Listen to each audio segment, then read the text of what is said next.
Ladies and gentlemen, welcome back to another episode of Couple of Nukes. As always, I'm your host, Mr. Whiskey, and I am in the midst of moving. I'm moving states, and so I'm not in my normal studio setup, but we got the lighting and microphone down good enough. So I apologize in advance if it's not as high quality, but I'm super excited for tonight. I am here reuniting with a man I just met recently at Military Creator Con. We actually met digitally through social media means of following each other through Military Creator Con leading up to the event. And I had a great honor and pleasure of meeting him in person, getting to have some conversations. I got to catch the back end of his talk at Military Creator Con. So it was a great time connecting. And of course, we had a podcast. It's been guess 2, 3 weeks now since the event, and during that time, I've met up and interviewed with a couple different people in person and digitally. So it's great to see that follow through. I've definitely been to some events where there was no follow through, and it was like, why did I even go? So great to see the follow through here and actually have someone follow up. So Jason Cavness, so great to have you here. We're going to get into a whole bunch. You served for quite a long time in the military, so that alone is a lot of stories there, good, bad, in between. And of course, you're going around speaking at conferences, you're running your own company, podcast as well. So a lot of different things to do, and I want to dive into all of that and see what you got going on. So, Mr. Cavness, could you please introduce yourself a little bit for us? Give us a little 30,000 foot overview of who you are. Yeah, first, Mr. Whiskey, thanks for having me on here. It's a pleasure. So I just say like I'm an INFJ, I'm a retired U.S. Army officer, INFJ with a lot of tattoos, right? For people who don't on Myers-Briggs, INFJ doesn't like 1% of us in the war supposedly, right? Because we do things differently, we think differently. Like for example, I'm introverted, but like I still love talking in front of people, right? Which is kind of crazy, you know. Right now I'm working. I have a company called Cavness so I'm doing several things. I'm doing the podcast, the Jason Cavness Experience, the U.S. market director for a company called Tech Bank out of Ho Chi Minh City, Vietnam, we do software development for enterprise level companies like Caltech, FinTech, AI, and also I do stuff with a venture firm called Earth VC out of Vietnam. Also for Earth VC, we invest in like deep tech startups, like stuff like robotics, AI. Mm. Right now, we're focused on AI infrastructure, data centers, and like small nuclear reactors. And of course, they do a lot of stuff in the veteran community too. Yeah, and I get that talking about being that 1% of the population. They say less than 1% make it into the naval nuclear program, and we're some strange people. I have found that, intelligence and strangeness are directly proportional. And you look at some of the smartest people in the world, they're kind of weird. I won't name drop any politicians or figures right now, but you think of a couple people who are smart and they're a little strange. And historically too, you look at some of the mad scientists in the past and they were interesting, and Definitely. strange and interesting can be interchangeable. Depends how you're saying it. But I want to get into just starting right away with that. First of all, you mentioned being an officer. Now, are you one of the cool officers, i.e., you were enlisted and then became an officer, or are you just an officer? No, I did. I was enlisted for 8 years, then with the Army OCS. So yeah. And so one thing I'm proud of, like from my Army career, 80% of the people who work for me are still connected with me on Facebook or the social media, right? So that's something I'm very proud of. Yeah, that's very beautiful. I know one of the things that disheartens me is that a lot of people that I was connected with we just lost touch. It wasn't like a disinterest in one another, but people went to different countries, different time zones. They're doing, some people stayed in, some people switched, whatever they were doing in the Navy. It's especially difficult when you've got people on aircraft carriers or submarines or ships, sometimes without Wi-Fi for periods of time, sometimes without their phone, especially in the nuclear community. So I lost contact with a lot of people, and some of them who got deployed to the Middle East. I never heard from them again, and I'm left kind of Yeah. wondering, like, hey, did something happen, or they just got busy? So it's a shame, but then I've been able to meet up with some of them years in between, and it's like no time has passed at all. And so I know, have you right? been able to meet up in person with some of those contacts as well? Yeah, I do. I do once in a while. There's a lot of people up in the Fort Lewis area. Well, it's called Joint Base Lewis McChord now. But yeah, I'm able to keep in touch with them. But let's go back to the weird thing real fast, right? That's one thing I wish I'd have learned later on in life. Like, is that it's okay to be weird, right? Because the public says don't be weird, be basically be average, don't be anything extraordinary. And it's the weird people that changes everything, right? So I think if you're weird, that's okay. Yeah, I agree 100%. I know that, those are the people, like you said, who have changed history, who have changed mankind. And it's just being able to think differently. And, that's the problem with so many people who get stuck in life is they just think in the same patterns or they don't think outside the box or they get formed into mass formation, they get so group minded and they lose that individualistic characteristics. And I mean, why don't you talk a little bit about that? In fact, being in the military and not losing your personal identity, is that something you struggled with at all? Being an individual, still being yourself, or did you fall into place as just, quote, another soldier? Like, how was your identity journey through the military? Because a lot of people struggle with that, especially being in as long as you were in. Yeah, it's always been like kind of different, right? I always try to do more things like when I was in college, I was president, my student body president at my university. And like I would do things like in the army. I was commander of Vincennes, Italy, right? I would do stuff like do conferences. I would do all this extra stuff, right? Like I was always goal driven, right? And that was kind of known for that. Like when I was a lieutenant, I had the best platoon, best post office, best whatever, right? When I deployed the second time in Afghanistan, I was in charge of HR for the unit, also the Red Cross, the training ANAs. I would always do this extra stuff, right? And people tell me, Jason, you're doing too much. But then they will get credit for it. I say, well, am I doing too much now that you got ranked as the best of this, the best of that? So you have to do extra stuff but it was a challenge sometimes too, like keeping your identity, right? Because, army is like groupthink. But one thing I was lucky enough, I always had great people work for me because I had great people working for me. I was always ranked like the top of the heap, so to speak, right? And army was fair or not, if you perform well, you can pretty much do what you want to sometimes, versus if you're average performer, you kind of don't let things slide so much. If that makes any sense.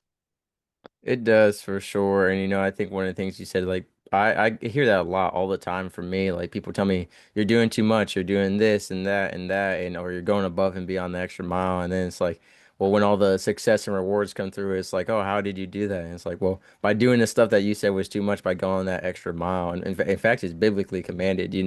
Jesus said, if someone asks you to walk a mile, walk 2 miles with them. It's part of our nature and our mission to go above and beyond in everything that we do, and I think that's part of what we can do to maintain our morale as part of our own mission, and I want to go back though. I want to go back to why did you join the military in the first place? What was kind of the motivation or the path that shaped you onto that? Yeah, I wasn't in a bad place at that time, right? It wasn't like I was going to jail or anything, but I could see my future being like maybe I don't know, a dishwasher the rest of my life, right? I went to college, I dropped out, wasn't good enough for college, wasn't my thing. And so basically I joined the army because, I wanted to do something different, right? And so add on the story, right? When I was recruited, I said, hey, I really don't care what I do. And this is how I joined the army, also how I got involved in HR. So when the recruiters, hey, I really don't care what I do, I just need to go sooner or later, right? So I took the ASVAB scores came back. Recruiter said, hey, Jason, good news. We can get you out of here within like 2 or 3 weeks, right? There's two jobs we can do. First job was, and remember the time I'm 18, like 18 or 19 years old. So keep that in mind. First job was be a parachute repairman, right? Basically like repair parachutes, right? Sew them back up, right? They showed the video. It's like 50 dudes in a warehouse, hot and sweaty. And I could go to either Fort Bragg, North Carolina, or Fort Benning, Georgia, right? The Mm. next video was in an office, all females, HR. In the army, they call it AG. So my choice, and I could go to Germany. So a bunch of sweaty dudes and go to Georgia or North Carolina, or go to office full of females, right? Obviously, I picked HR. But the Oh army being the man. army, my first 3 months in Germany, I was in an all male unit, and we were in the field the whole time for the first 3 months with a bunch of dudes. Yeah, so yeah, never Yeah. believe the videos the army shows you. Got And that's how, catfish. You got and that's how, catfish by the yeah, army. yeah, that's how I got into HR and joined the army. Yeah, It happens to the best of us, and I think that's so funny. Now, Fort Bragg is an interesting story because I interviewed some people who were stationed there, and this gentleman was telling me about one of the bars near the base. Women would just walk up to you and say, "What rank are you?" And if you weren't a high yeah, enough rank, they wouldn't talk yeah, to you. It's like, oh man, I yeah, would not want to be stationed in an area like that. I mean, yeah. Straight that's gold diggers. bad. Yeah. And I've interviewed a lot of people who they went home with a woman from the bar. They're, making love and they glance over and it's all family photos of their chief with this woman in the house. They're like, "Oh shoot, what do I Yeah. do now?" Yeah. So one time I was an officer, right? Somehow this at the local strip club. I'll never forget. Her name was Chandelier, right? She married three of my soldiers in a year. Three in Married a three, year. divorced three. Yeah. I'm like, man, I don't know what Chandelier got going on, but I want no parts of Chandelier. So how does that work? You're just doing the paperwork and you're like, "Wait, is this?" is this a coincidence or is this the Yeah. same? You're like, this is the same person. And then it Yep. happens again. Yeah. Like, damn. Yeah, it was crazy. Wow. There's only 12 months in a year too. So that's Yeah. that's Just going through them. Yeah. I was gonna say that's a fast rotation. I know there was women doing that over at the nuke base, but they were grabbing the bonuses. And Yeah. it was like it was hard. I remember going to any store, any restaurant I went to, talking to even the post office. You're talking to women and they've dated like two or three nukes each. And it's like, oh, where can I find a woman who hasn't dated a I know. nuke? You I know? know, right? Yeah. And it's bad too. And it's like, yeah, I remember. I remember I like one of the first dates I went on in nuke school. She was like, "Oh, you're a nuke." And I was like, "Oh, you know what that is?" She's like, "Yeah, my two exes are nukes." And that was like one of many red flags that Big, night. I was big. That's like, a "Oh." the reddest red flag. Yeah, and then you realize like, you got a very expensive car, very expensive clothing, but you have no job and two kids and no husband. It's like, where do you get all this money from? And it's like nuke killer. I need to make a song like instead of she's a man eater, That'd be funny. Nuke she's a killer. nuke grabber, she just snags the nuke bonuses. I remember my this one guy in my division recommended me. He goes, Mr. Whiskey, you've got a pretty good looking sister.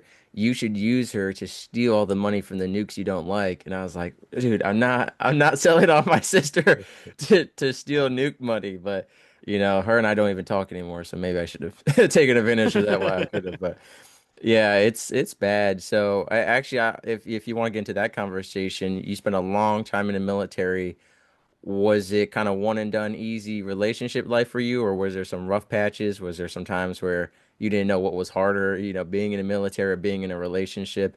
In fact, I recently performed stand-up comedy, and I was originally going to joke about dating in the military, and I was like, I was combat deployed. I wasn't in the military, I was in the relationship, you know? Yeah. Well, think about the military. Of course, everyone knows that we deploy this kind of stuff. But this is a sacrifice I don't think people realize, right? Like, so me and my wife, we had three kids in the army, right? But during the time in the military, like, none of my kids' grandparents or aunts or uncles seen anything they did, right? No plays, no football games. We spent no Mm, Thanksgivings or Christmas with our family, right? Same thing with us. All nephews and nieces, we never see anything they did, right? And wow. then being in the army, so you miss out relationships, right?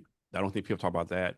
And then being in the army, like I would work, like long hours, right? So a lot of times, now don't be wrong, I was able, like, if my kid at a game or whatever going, I was able to take time off and go to it. But a lot of times you just miss, right? Just being gone 12 hours a day, right? Or deploying, like there's so much stuff you miss. Like I missed my son's first four birthdays. I missed so many events, right?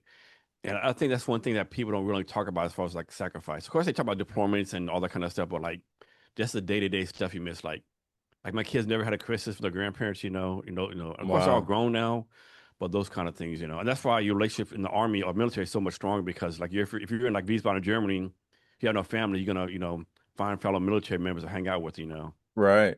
Yeah, no, I agree. That's the part that most people don't realize. And I know people, have looked at that. Like when you raise your kids on base, some of them only go to school with other kids from the base. They don't get any of that. Like I don't want to liken it to homeschooling, but it's almost like you are being raised in a bubble to a degree, unless you have, a partner who is taking them off base to purposefully get them exposed and spending time with other people. So I Yeah. definitely think it's a sacrifice. And then also you talked about having to raise your kids in another country sometimes. Like I've talked to some people while I was traveling in Japan who like they had to raise their kids on the base in Japan, and it's like they grew up very differently and then they moved to America at a certain age, or sometimes they move multiple countries in their lifetime as a kid, just between the ages of, 5 and 10 years old. And it makes it really hard for them to maintain relationships.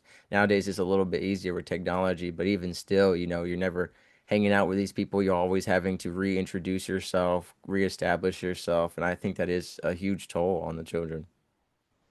And, you Yeah. talked So my, about, my so my kids, they went to 8 schools in 12 years, and wow, they went to school in Fort Hood, Texas, Wiesbaden, Germany, Vicenza, Italy, Columbia, South Carolina, Seoul, Korea, Leavenworth, Kansas, and then finally in Steilacoom, Washington. So yeah. wow. Now you talked about all those different transitions. You were working in HR. So was that you requested to be moved to a new station, or they said, "Hey, listen, Cavness, you gotta go somewhere else. Like we've got billets, pick your choice. You gotta get out of here." Yeah, it was usually like it was one thing I was able to do. Like I was kind of, they would tell me I had to move. I was able to pick my assignments most of the time, right? I would say I want Okay. to go here, I want to go there, or different options, right? Of course, be based on the job and stuff. Yeah, most of it was them telling me it was time to go, Mm, which is, yeah. well, at least I was able to have some choices to go pick where I want. And a lot of people they say, okay, okay, whatever, you're going to, Fort Bragg, you're going to Korea. A lot of people don't have a choice, but I was able to like use my like resource connections, like get what I wanted, so to speak. Right. And that's one thing a lot of podcast hosts have asked me, which is like, Mr. Whiskey, if you could fix the military, what are some things you would implement? And one of them I talk about is like the fulfillment of the dream sheet. Like we have enough billets and enough people. Obviously, retention and recruitment are down a lot, but we could create a rotation where people are actually getting what they want in exchange for the military service. So, if they said to me, Mr. Whiskey, you just joined, sit down with a real, like an actual professional career advisor, not just some random soldier or sailor that they task with this job on top of their job, but someone who's like actually going to sit down and plan with you, like, looking at the next few years, what do you want to do? And for me, I would have said, hey, I really want to, at a young age, get married and have kids. I really like to have a shore tour on the initial half, sea tour on the second half, and these locations would be more ideal. And they have the billets and resources to do it. I think they just jumble it all together. And then what's so unfortunate for me is like there are people who want certain positions who get told no, it's full, and it got filled with people who didn't want it. Like sometimes I find it ironic how there are people who are volunteering for positions in the military and they don't get it, and then there's people who are being voluntold to do it. And it's like, now if you just swap those two people, you could have kept two more people for maybe 20 years. But instead, Yeah, you screwed over the person, you took away the passion from the person who wanted to volunteer, you took away the passion from the person you voluntold, and now they're both just not going to re-enlist. So I think the military screws itself over sometimes when it comes to fulfilling those roles and billets, and they can do a much better job of placement. Obviously, it's a huge organization, lots of moving parts, so it's easier to just say on a podcast than to actually implement it. But I think it can be restructured to be more beneficial. Now, you talk with your personal experience, having it sounds like it went pretty well for you. What would you say? I'd love to go over worst and best, starting with, I guess we'll start with the worst. Out of all the places you were stationed, what was your least favorite time? so for that, so I have an answer to your question, like why the Army does that. And so in theory that works, but this is what happened. So when I was in Korea, my first 2 years in Korea, I was basically in charge of making assignments for everyone who came in Korea, right? For anyone from E1 to Lieutenant Colonel, it was my job to assign them, right? And like there's like Okay. this, I forgot what it was called, right? There's a process you go through, like so basically what happened, a commander would say, hey, I want someone with this skill set, right? But if you send them somewhere else, they would turn that person down, right? And Mm, so a lot of time it was commanders saying, hey, I want this specific skill set. And you would send them people like, no, that's the wrong person, right? You would say, hey, this person wants to come here. Like, no, I want this skills. I want this person, right? And a lot of times too, like, so example, how to put this. So pose a unit and they say they need, and suppose you say, hey, we're going to send you 10, 10 of X, right? The command will come back and say, well, no, actually, I need 20 of X, right? And so you have to redo the whole thing over again, right? mm, But a lot of times it's just like commanders pushing back, saying, no, I need more of this. Another thing too, like, I suppose the army needs 1,000 of whatever, right? And but there's only 500 of them, right? You have to kind of like rank like based on like military career, different things. You have to like dual military, all these factors come into it, right? But at the end of the day, the commander can say, well, no, I don't want this person, I don't want this, right? And that's why, especially you get a higher rank you get, because like we would go to from career, we go to Fort Leavenworth, Kansas once a year, right? And they would like handpick the majors they want to come be in their unit. So there's a lot of like personnel management goes into it, and the best way to be like, hey, go where you want to go, but like everyone's gonna want to go to Hawaii, everyone's gonna want to go different things. So yeah. it's very complicated, especially the higher up the rank you get. As far as my least and worst places, like I actually don't have a least or best place, right? I enjoyed all my locations, right? Even like I put it like this. So my wife and oldest daughter loved Germany the best. I loved Italy the best. The other two kids love Korea the best, right? Mm, But we never had a bad assignment, right? It's and that's plus because like, we always had like good people around us. And I joke around. You could be anywhere in the world as long as you have a little bit of money and a few good friends, right, in your family, right? So yeah, I can't think of a place where like, oh man, I hated this place or this place sucked or like, right.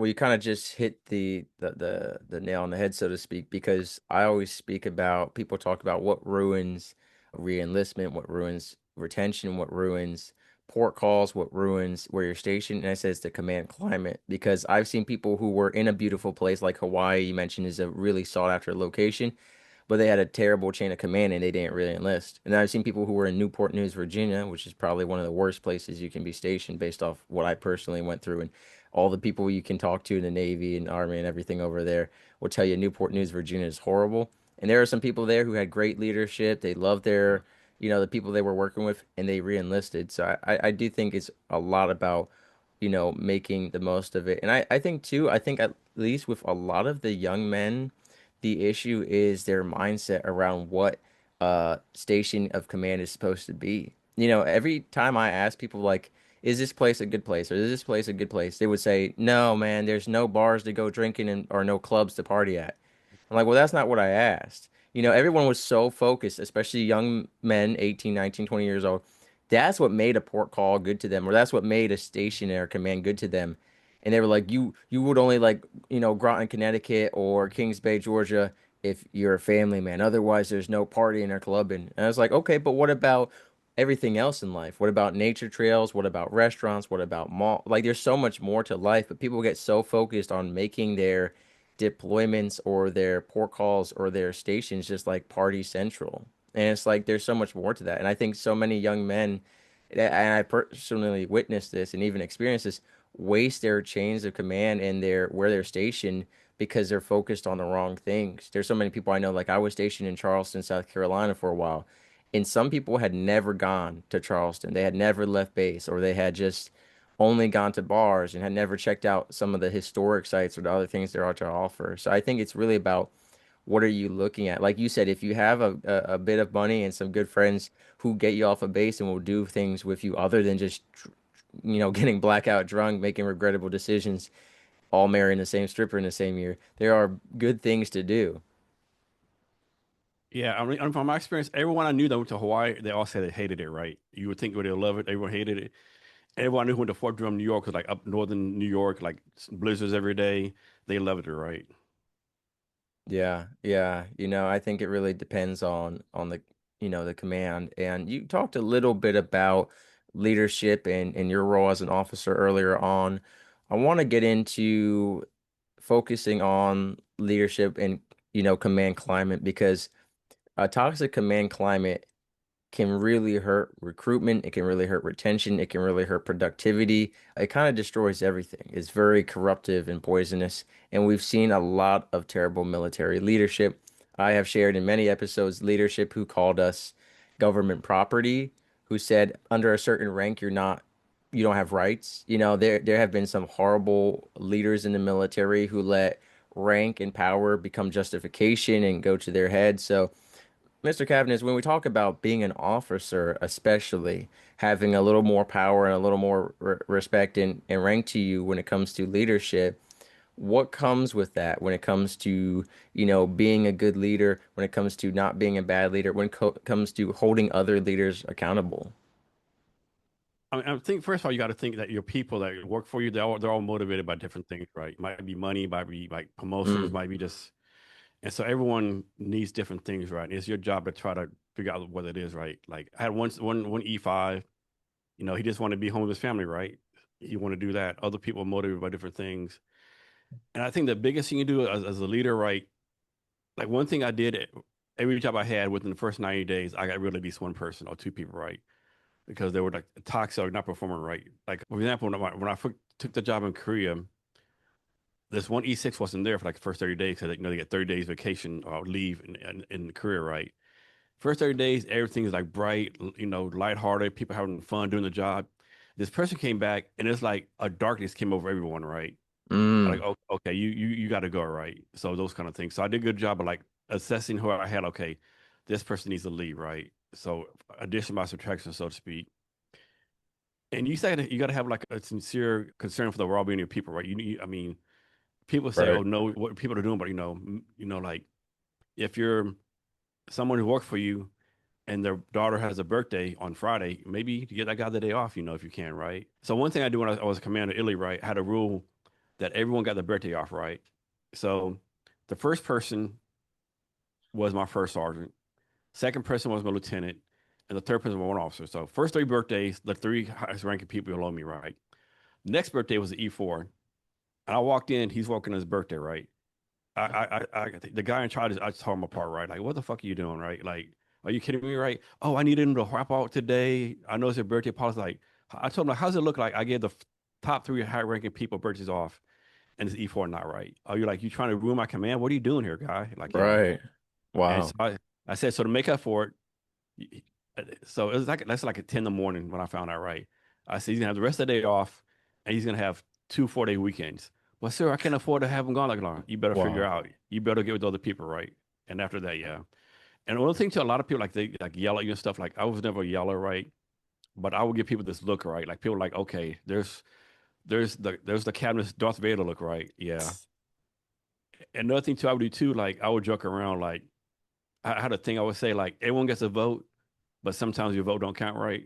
Like I am still in charge, right? I'll take your ideas, but yeah, sometimes you gotta do what you want to do, right? But you always have to take your at least make people feel they have a vote, right? Like at least have a voice. Like, hey, and a lot of times I would go, hey man, I ain't got time for this, right? Just do what you want to do, like, I give them like left and right limits. What's that saying? Give people high standards and you're surprised how often they reach it. Give people low Mm. standards and you'd be surprised how often they reach the low standards, right? But you always Yeah, have for to like, sure. yeah. Of course, you got to keep the courage, like the families in mind, what they're doing in mind. Yeah, it's just different things. I mean, each person has to be treated differently, right? And yeah, it's Agreed. I think the most important part you made was talking about the caring for their well-being and those seemingly small things that their kid has a soccer game or whatever it is, making accommodations for them to actually have a life, because we talked already, it's hard to balance that lifestyle. yeah, And if you can give them any more balance to it without costing you the mission, then so yeah, much more that does for morale, for their work drive. I think birthdays are a great example because I know plenty of people who stood watch on their birthday and they're like, "This is BS, man. It's my that's so birthday." And that's so messed up. Yeah, I gotta tell a funny story about watch is whenever I stood overnight watch, it happened to line up. Well, it happened to line up that every time I stood watch, or let me put it this way, every year when it was daylight savings time to fall backward an extra hour, I was standing midnight watch. So I had got an extra hour watch. And I was like, are you kidding me? And every time I had a weekend off, it was daylight time spring ahead. So I always got an extra for like 3 years in a row. I got hit with midnight watch on a day of falling back and getting an extra hour and then springing forward on my day to sleep in. And it just lined up that way 3 years in a row. And that wasn't, leadership's fault. That was just uncanny. And I'll tell yeah. you, I feel anytime the clocks change now, I'm thinking to myself, like, how many of y'all are staying in midnight watch right now? I feel bad for you. Ah, man, But I'm in that's the comfort of crazy. my bed now, so I don't feel bad for me. Yeah. And one thing crazy about the army, like I don't know in the army, like we do 24-hour duty, right? So you work all day Yeah, duty long, day. Yeah. you do duty, and you get off like 8 in the morning, and then you just drive home, right? Like you've been up for 24 hours, you've been up for 24 hours, suppose, but yet it's okay if you drive. That's something I never want. I always when I kind of come like there was no more accidents or like people are getting hurt from driving home after being so tired. But maybe because you're so hyped up, ready to go home. Yeah, There is a spike in your alertness because I used to work midnight shifts, rotating shift work at a acid chemical plant that manufactured sulfuric acid, and I'll tell you what, it was like the whole shift. I was tired. I was ready to go to bed. And then on the drive home, and as soon as I got home, I could not fall asleep. I was like, I yeah, got energy yeah, to do stuff. It's like, I'm free. I'm free. yeah, It's like yes, some yeah, places just drain you sometimes. So it was interesting to see that. But yeah, to your point, like that's dangerous. And like even there are laws and regulations around how many hours you're supposed to have behind the wheel. I know in the Navy, I think you need a minimum of 4. Don't quote me on that, anyone. Don't blame me. I didn't. But it's written down somewhere in like the NAFPERS or the manual for the Navy, whatever. And yeah, even truck drivers are only allowed to drive for a certain amount of time and are required to get a certain amount of rest. So it's crazy to think that. And we had some duty day rotations that were pretty miserable. You're talking about every other day. And sometimes it was, you're working 9 hours and then you go home and then you wake up early, do a 24-hour shift, and then you have work the next day for like, 8 to 9 hours, whatever it is that's going on at your command, and then you go home. And then we talk about when you're going home. Now you got to catch up with talking to your family. Maybe you got to get the oil changed in your car. You got to run to the mail box. There's always some kind of errand to do too. So in your limited free time, and I talked earlier about in the nuclear program is especially difficult because you have no phone during most of that time. Having a relationship, I think in the nuclear program is even more difficult because of the no phone even. So now you're really cut off from your partner. And you talked about a wife and children. How did you meet your wife and at what age did you get married? So I got married at 27. We're both from the same hometown. I actually graduated from high school with two of our brothers. So I've known him for a while, yeah. Okay. So you were from the same hometown, but then you went off into the army. So how did you two kind of reconnect? I was in the army. I got out, went to college, and I met her. I was in college, and then went back to army, and we got married during that time period. We got married when I was still enlisted, and afterwards I went to OCS. But she was Oh, so I was probably making this up. I think I was think probably seeing the army maybe 5 to 25 years, and married the other 20. I think if I have if my numbers correct, yeah. But yeah, she whenever we were there with me, like Korea, Italy, Germany, all those different places. Yeah, like I said, her and my oldest kid like Germany the best for some reason. hmm. I liked Italy. Yeah, Yeah, I was but gonna every say. location was good. One thing, my wife, she was somehow like every place I went to, I could learn the language. This day, my wife can speak a little German, a little Italian, a little Korean. Like to this day, she could go to Germany right now and like buy apples or order dinner or whatever, where I can't. Right. Huh. Yeah, I was the reason I asked is because so looking at did you go to college with the intent to become an officer, or did you go to college and then decide to go back into the army? The second one, yeah. I went back to college and then decided to go back in and become an officer after I finished college. This is the first time or the second time, yeah. So what did you go to college for, and then why did you decide to go back into the army? So I'd always want to be an army officer. That's one of my goals. And staying in the list, I couldn't get there fast enough. 'Cause I didn't have enough college, right? And so I got to go to college. And in college, I studied. So my bachelor degree is in political science because I actually want to be either. I want to either wanted to be like either an army officer or a lawyer and get into politics, right? But then I went on the army route. And then I got my master's while in the army from the University of Oklahoma in Master of Human Relations. I got that while I was in Germany. Mm. This actually, it means the end, I guess. Yeah, but yeah, one of my goals is always to be the officer. So yeah, I was able to meet that goal. Now, why did you want to be an officer? What about it was kind of appealing to you? Oh no, that's a good question. Maybe it's a status thing. I never really answered that question myself, right? Maybe it's a status thing. Maybe it's a money. Like example, when I was OCS, like OCS, like is not an easy thing to do, right? And underneath the bed above me, so I had bunk beds on the bottom bunk bed. In the springs in the bed above me, I had the Army retirement right. And if I stayed on the list, I probably retired as an E7. If I retired as also probably a major, right? So I had those two, the retirement pay for E7 and the retirement pay for major Mm. highlighter, right? Retirement pay for O4 is just a little bit higher than E7, right? So that's like, kind of Right. motivated me, yeah. Yeah. No, I totally get that. I mean, I think about it. If anyone had said, Mr. Whiskey, you could become an officer, I would say, okay, yeah, I don't see any downside to it, right? I get new title, new rank, new fancy crisp uniform and all that. So I totally get that. And how I will say this. The Army was a whole lot more fun as enlisted as officer, right? I had I way could more believe fun as that. enlisted, yeah. Like people don't realize all the shit officers have to go through, right? Especially majors and captains like this, yeah, it's so much, right? Like, I remember being enlisted, like, man, Captain so and so don't do shit. My curriculum, no, Captain so and so was doing a lot of shit he just didn't know about. Yeah, well, we as enlisted sailors in the Navy, we jokingly call officers pencil pushers. They Yeah, just, yeah, they don't actually do work. And it's funny, actually, I mentioned it. One of the jokes I was hoping would get more laughter at Military Creator Con when I performed stand-up comedy is I talked about the Vietnam veteran I met. I said, I called him sir. He goes, "Don't call me a sir. I work for a living." yeah. Now, I don't know if that's every branch. I know Navy, that's huge. Like if you call a Navy sailor a sir, usually if they're a veteran or whatever, they'll be like, "Don't call me a sir. I work for a living." They try to say Yeah, like I was yeah. enlisted. I take pride in that. I Army wasn't is the an same officer way. sitting around and in the defense of the enlisted on my ship, which was going through refuel and overhaul, the officers had their own private galley room with like furnished seats, and they had all you could eat brownies and cookies and ice cream. They had the goodie set up. Meanwhile, we were fighting. There was like almost physical fist fights over a single Uncrustable that someone found.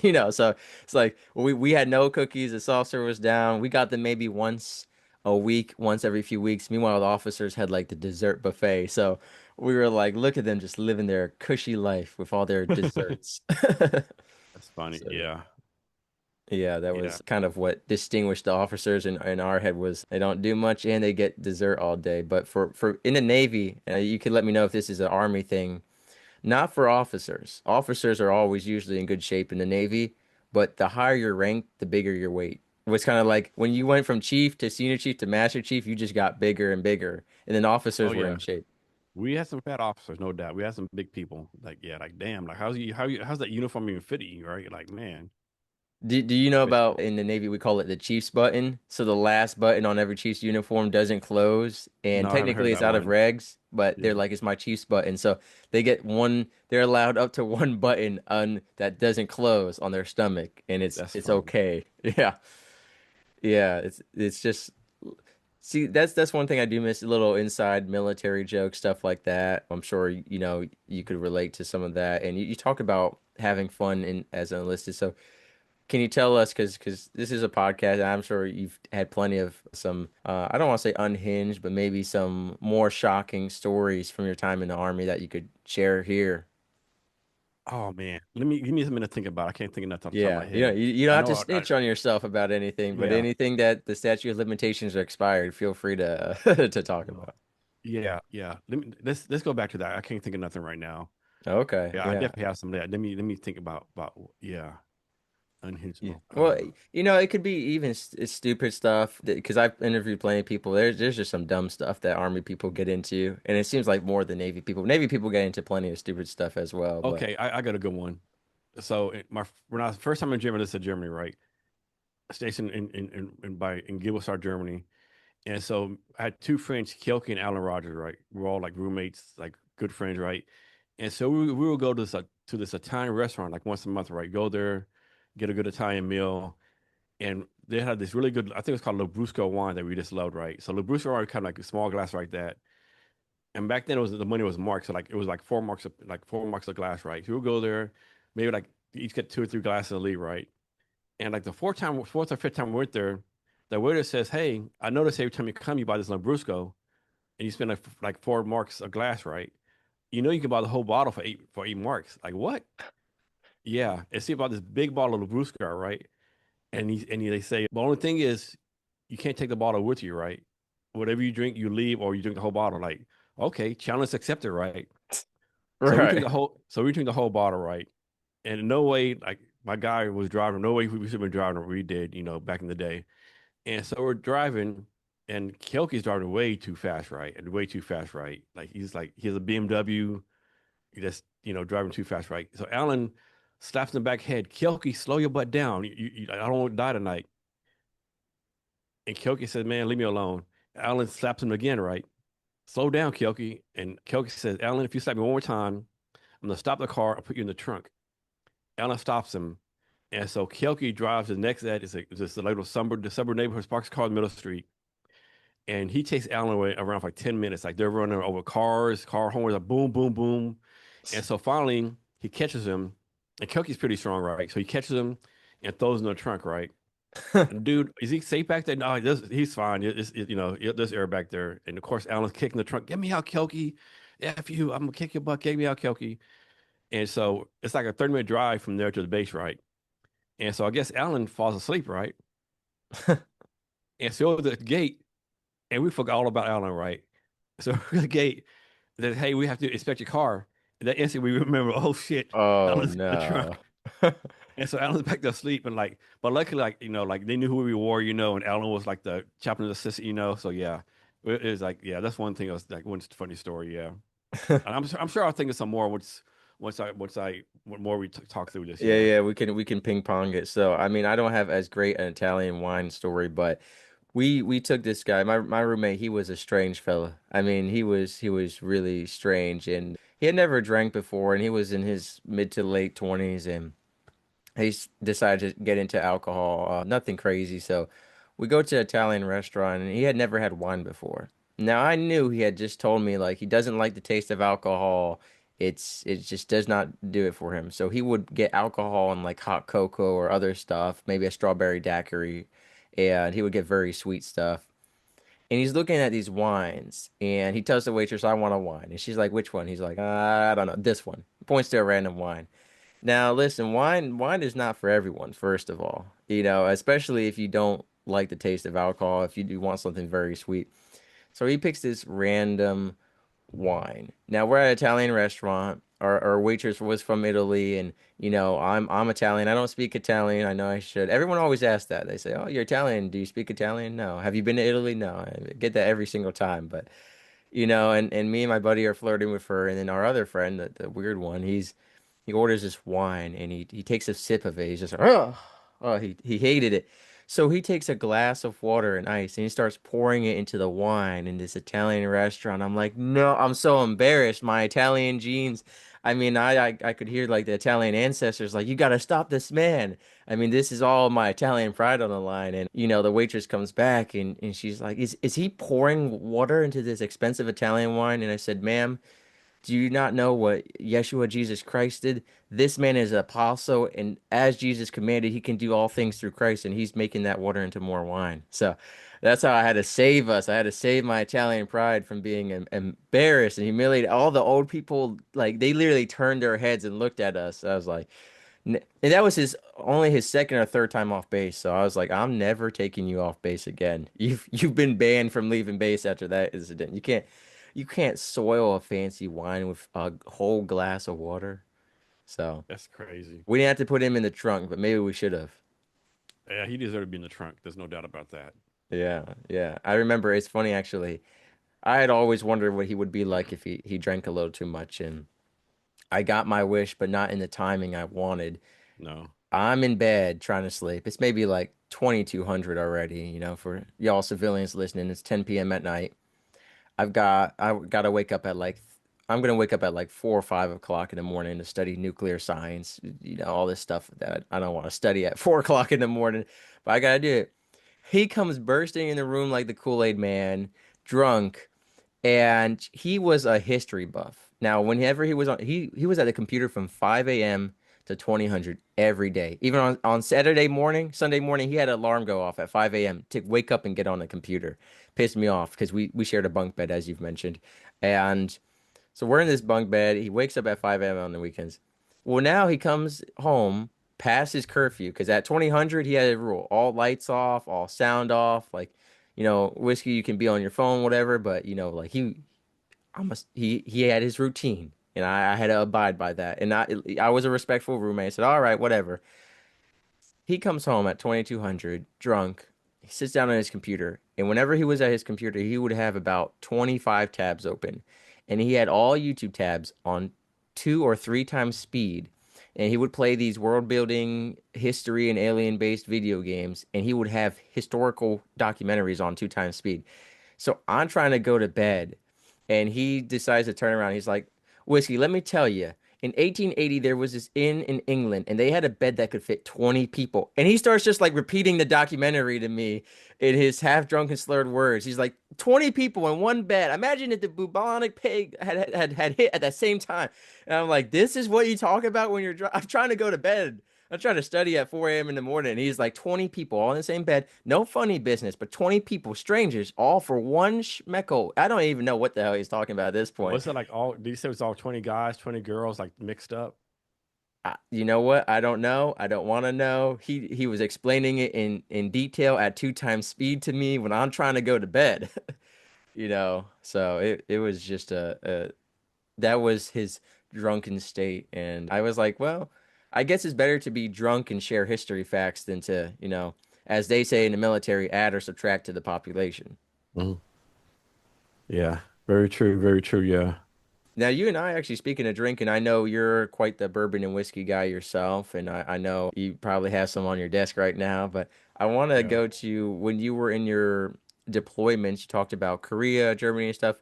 Were you kind of a drinking connoisseur? Did you get to try some rare specialties from other countries, or you weren't in your drinking phase yet? So Germany, has the best beer ever.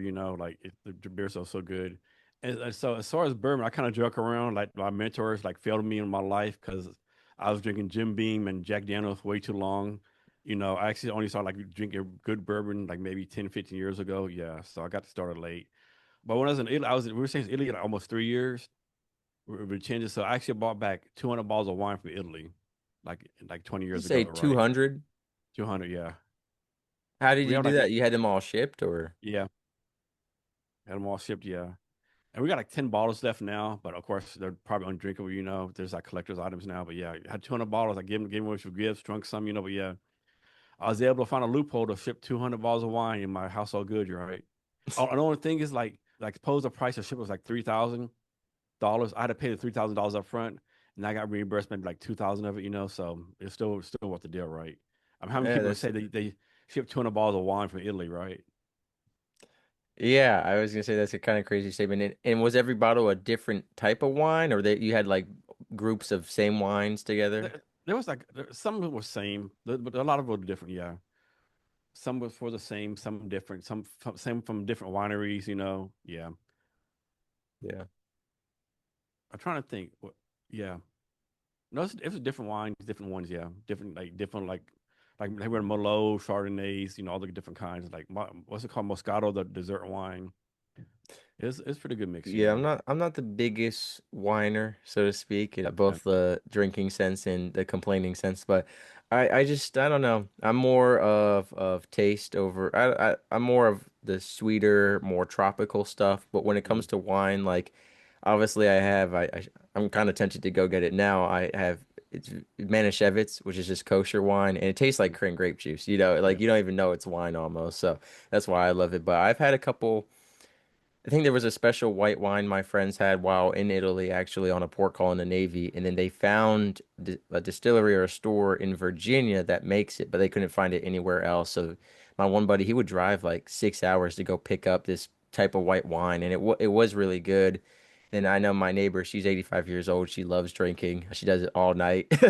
And she has every single bottle of like the 19 Crimes, and some of them you can scan and they have like people, the celebrity on the bottle will talk to you on your phone and stuff, like a pre-recorded message thing. So yeah. I've got to try a little bit of wine. I'll say my favorite wine ever, I wouldn't really call it a wine.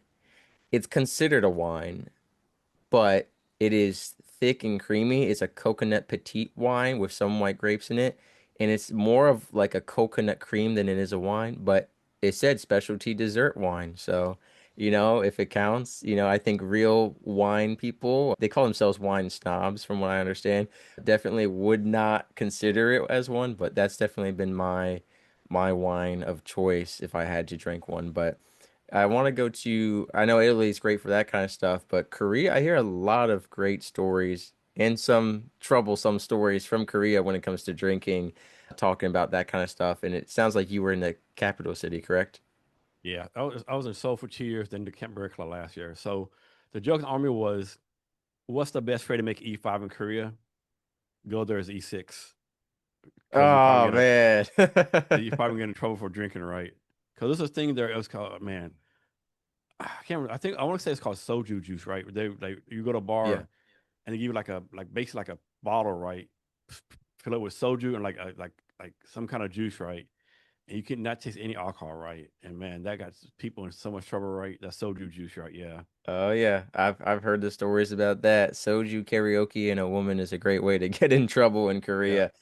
And yeah, it's funny, right before we hopped on this episode together at the time of this recording, I was posting to my Instagram and my YouTube shorts about, yeah, a clip from my stand-up comedy performance where I talk about this Vietnam veteran tell me how he ranked up.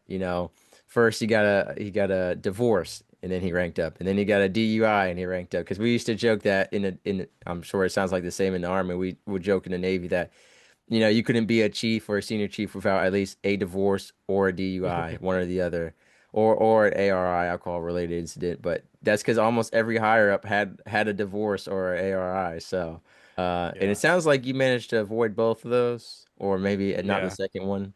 Yeah, I've worried about them. I mean, back in the day, of course, you shouldn't drink and drive, of course. But back in the day, people were like, "What do you mean I can't drink and drive? How am I supposed to get home?" Right? Like, what do you mean I can't drink and drive? Like, you only let me spend the night here? Yeah, I remember I'll admit I've done it too before, not by choice, but I had a friend who blacked out, drank too much, and I needed to take them home. And I was like, all right, well, I guess I'm the only capable, between the two of us, only one of us is capable of driving. And, Yeah, back in the day, the designated driver meant whoever drunk the less. right, right, exactly. So that was this situation, and it was so funny because she was like knocked out drunk, and my eyes were basically crossed. So I was like, all right, we just gotta st just hold her steady. And in fact, I watched a comedian, a veteran comedian. He was talking about he was a gate guard for the base, and he goes, I knew people were drinking not by how they acted, but if they were holding both hands on the steering wheel at two Yeah, and ten. He goes, listen, unless you're taking your driver's test, no one holds it at two and no, ten unless you're drinking. no one does. Yeah, Holding her steady. So I was holding her steady, and I was listening to Philip Anthony Mitchell. He's a pastor out of Atlanta, Georgia. Very bold, loud preaching, and I had him blasting, on the car ride home. And she's out of it. She passed out twice. She threw up all over. She got throw up all over herself. She wakes up to just this pastor yelling, "You are going to hell! You over there, sister with the crystals on your neck. You are going to hell!" And she wakes up. She's like, "Me? Where am I at?" And she just goes, "Oh, forget it." And she goes back to sleep. And we got home, and she came to her senses. She goes, "Mr. Whiskey, when I woke up and heard the pastor in the car, I knew I was in good hands." So I was like, yeah. I'm glad you felt that way because I couldn't see where we were driving. I said, I put on the pastor because he said we drive by faith, not by sight. So I was like, I was just trying to, utilize that to get us home. But yeah, I was like, if I get pulled over, I hope there's a good Samaritan law or something. But they're probably just going to lecture me on how nowadays there's Uber and Lyft. And I was like, well, Yeah, I didn't have the app downloaded on my phone. And I was too drunk to download the app, not to drive. exactly. But there was actually a funny clip on Family Guy. Of course, I don't encourage it, but I think Peter Griffin says, "Time to just drink so much that he goes, well, every time I just drink too much, I just always wake up home." He goes, "Every time it works, because he'll drink and then he'll just wake up. He goes, oh, see, I'm home. I don't know how I got here, but I'm home." Funny. So, yeah. I've heard about that soju. I haven't tried it yet. I went to Japan and hopefully I'll be going back for about 2 months, 2.5 months this summer. And I do plan on trying a little bit of tasting here and there, checking out some different distilleries. I had a beautiful, almost clear whiskey that was like a special Lunar New Year edition while I was in Japan, and I have never been able to find it again. And I didn't take a picture of it at the time. I didn't write down the name of it. I didn't commit it to memory, or I did, and I drank enough that I did not remember the name of it. So I am definitely trying to find that again. But if it has a special Lunar New Year label, I have a feeling that it's gone. It's a new year. So what's your go-to bourbon now, though? My go-to is Buffalo Trace. Oh yeah, we talked about this. Yeah, Just it's a like classic. a decent price point. Is you can make old fashioned with it. You drink it neat. It's that's my go to. Yeah, that's Buffalo Trace is my go to. Yeah, that's yeah.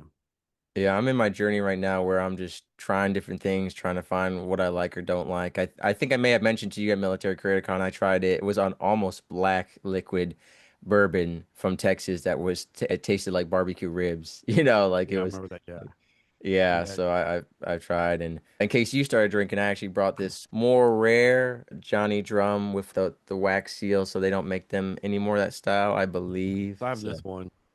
what do you got? It's a Two it's, it's a bar. whiskey out of Seattle called Two Bars, and the owner is actually from Texas. So his family owns a ranch in Yoakum, Texas, called Two Bars. So he named his bourbon after Two Bars. And the guy who owns it, Nathan Kaiser, he lives here in Seattle now, but from Texas. He's actually a sponsor of my deep tech event, so I'm gonna give him a shout out.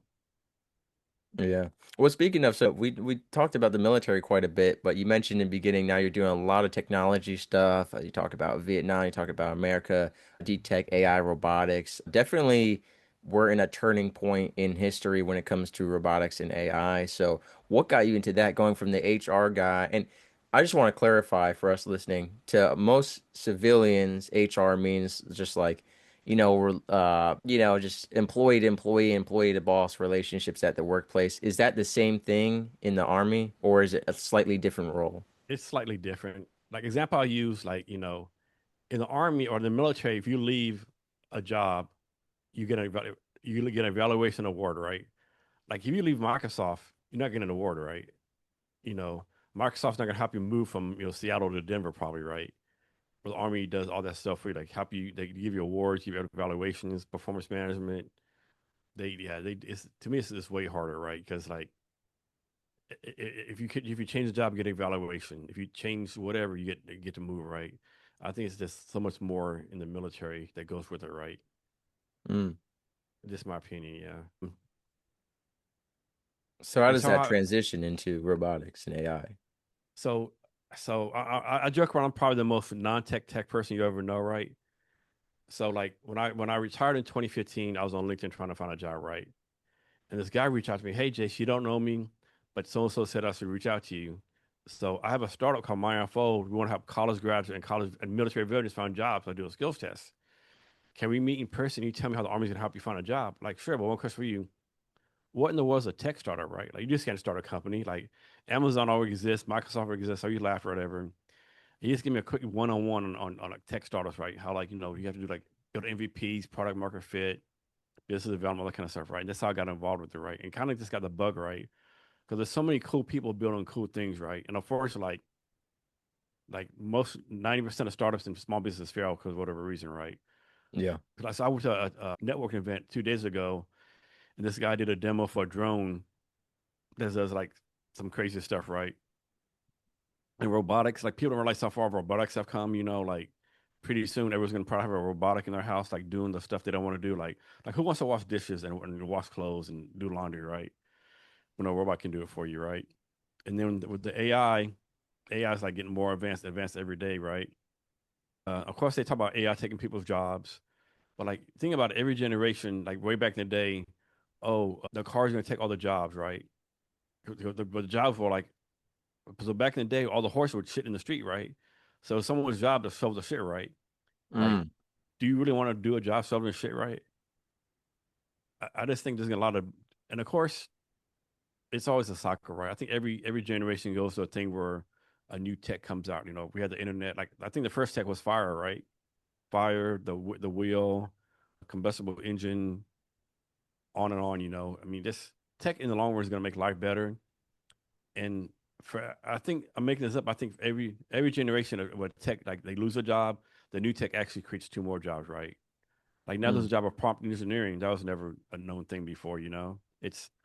But it's gonna like the thing is a lot of people with it. What's the thing? Old people know you can't teach an old dog new tricks. Unfortunately, a lot of people are like, oh, I've done this all my whole life, right? I don't want to learn a new skill, right? Well, you have to reinvent yourself, right? You have to get. I hate to say you have to get with the times, but you have to get with the times, right? You have to be Yeah. flexible and that kind of stuff, right?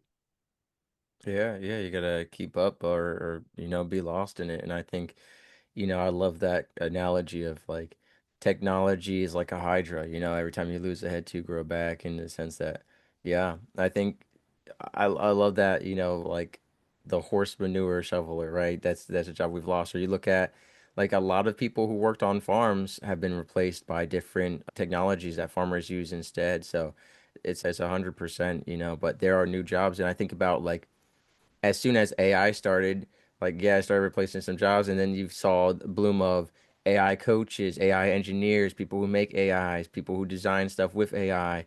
It's always how do you use this new tool? Like it's because it's a tool, right? Yeah, it's only What a new tool. jobs can be created from it? As It's much as some jobs will be replaced, like you said. But it's if they become obsolete, why are we pursuing it just to have a job available, just to have it available to make a paycheck? Why not make a job that is useful and making money rather than just having almost these fluff jobs, these filler jobs that we are keeping around just to have, because I had that conversation once with someone where, I was working on trains that were delivering sulfuric acid and sulfur rock, and a guy had to physically get off of the train and manually change the tracks. And I was like, couldn't we automate this some way so that whoever is driving the train can change the tracks in advance, using whatever technology? And his response wasn't, hey, what if it fails and then we're on the wrong track? Or what if, two people are trying to change the track at the same time? His response was, Mr. Whiskey, then who's going to get off of the train and switch it and get paid to do that? So his mindset was, you're taking a job away, not, hey, we just optimized railroad. So now instead of having to stop the train, get off, change the track, and maybe it's only 5 or 10 minutes, but you do that maybe XYZ amount of times, right? You're talking about added up time. So for me, in my mind, I'm like, so we're getting rid of a job that maybe someone's doing for whatever amount of money, but now we've streamlined railroad transportation even more than it already was. And for me, like the sacrifice of, oh, now this person doesn't have that job, it was not that big of a sacrifice to streamline railroad transportation, especially when there are plenty of other jobs to have. Now, I know someone's fear is, well, if AI takes all the jobs, there's no jobs left. What job do we have?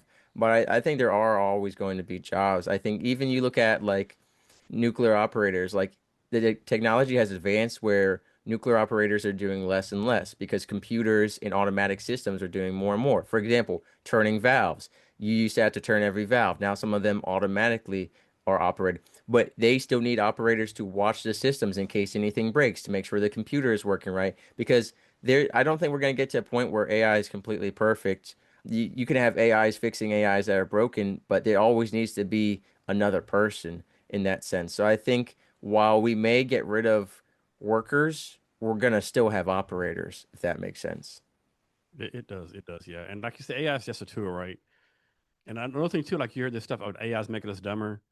Like I don't know about that. I think AI makes us smarter. I think you probably using AI the wrong type of way. Like if you're using AI, they say, hey, write me a 10-page paper on physics, right? And you just copy and paste it. That's not the right way to use it, right? You have to like it does hallucinate. You have to go to through several revisions. You have to use it the right way. I mean, just like back in the day when they created typewriters, right? People went from writing letters to typewriting, right? So I think it's the same difference. I think and 100%. there's a rule, I can't remember what it's called, but the rule is basically like tech doubles like every 18 months, right? And thinking about it, like in the last 50 years, we've gone from playing Pong to like AI robots in the home, right? So what's gonna happen like next 5 or 10 years that we don't know about or people are working on, right? Right, 100%. And then something I guess a side point we definitely should have addressed was you're a podcaster as well. You've been podcasting, you host a show. What got you into podcasting? Was it related to the tech and startups, or was it related to the HR, or was it just a completely different inspiration?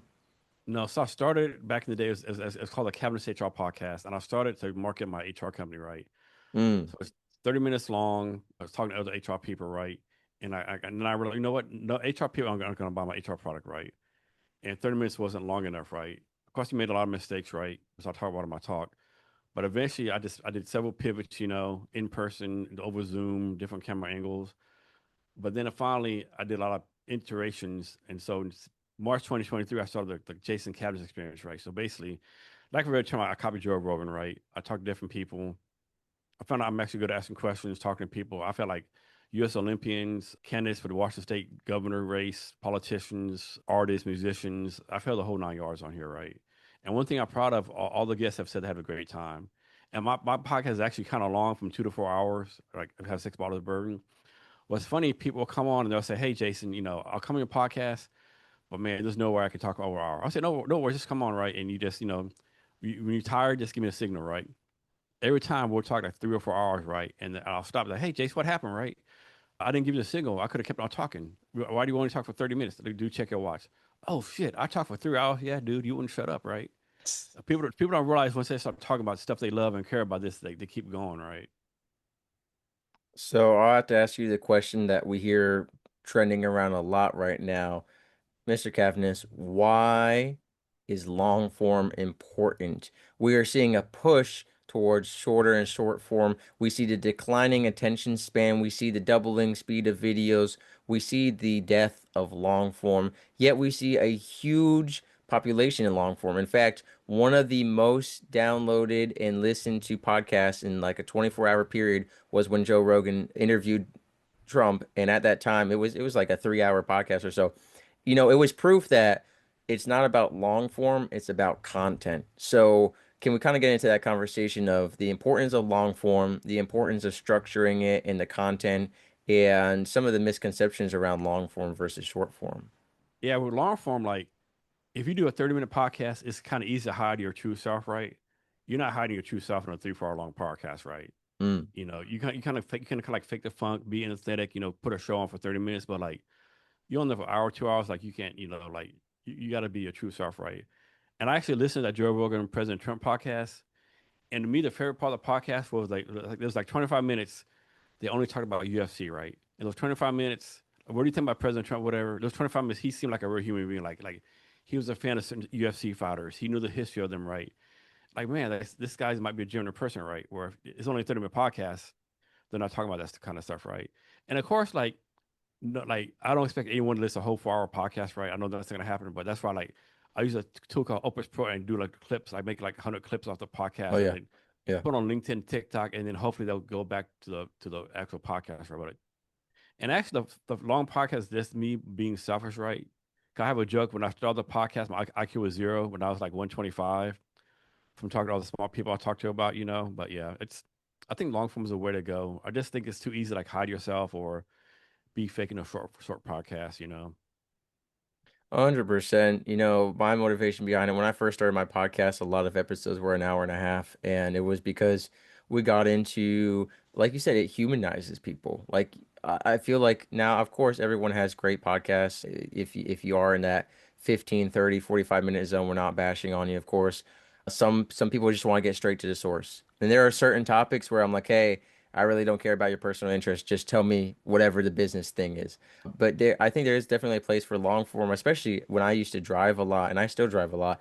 Like, share those stories. Like, let me hear about your life. Like I want to be a part of that. And I've listened to some really long podcasts, and I think there's a time and place for it. I think one of the issues is people don't really like to pause. They want everything one and done. They don't want to pause and come back to an episode. And I've done it before. It's not that big of a deal, but I think it's really important, like you said, it has that humanity aspect of it, that actually getting to know a person. And I think when it comes to, like you mentioned, political figures, celebrities, we see just highlight reels of them all the time. We see this media presence, this front that they have to put up, not maliciously. Sometimes that's just like the character or the person they had to portray or be. I feel like, especially I talk about, I don't know if I would want to be president because I feel like you can't relax. You can't have a normal life. Even with these celebrities. I just watched the Michael Jackson movie. I mean, man couldn't even leave his house that on sometimes. There's a certain level. I believe that Elvis Presley faked his death to escape that because it was the only way to have a normal life. There are celebrities, they can't go out shopping. I've seen people that I follow on social media are like, try to go to the grocery store today and I got stopped by 20 fans and like shout out to them, but I just want to go out to eat or shop. So I think it does give them a platform to be human, to be more relaxed. Like you said, talk about a UFC fight or talk about, like you and I talked about alcohol today, because I wasn't in a rush to discuss all the nitty and gritty about tech startups because I know you're a long form guy. So I have no problem being my long form self as Yeah. well. So I think it is important. I think it shows that, there's a time and place for it. And what I would encourage anyone is like, just put it out there. People who are going to want to listen to it will, regardless of the length. People who are interested in a subject, they're going to listen to it. People who aren't interested in long form aren't going to. And that's one issue I've had before. Like I had some people leave some 3-star reviews on my podcast saying it's a little long, it's on the longer side. And I said, well, listen, if you don't like longer podcasts, then just don't listen to it. But don't bash on me and give me a bad rating and pull down my rankings on Apple Podcast, Spotify, whatever it is, because of your personal interest, right? That's not a critique of the show's content. That's a reflection of your personal interest. And now you've kind of diminished what I'm doing and what the mission I have and the people I'm serving because of your personal interest rather than the content itself. And I will say that is one thing about long form and listeners that has kind of gotten under my skin, which was listen, like that's that. Like I listened to a 5-minute podcast once. Every episode was a 5-minute wine review.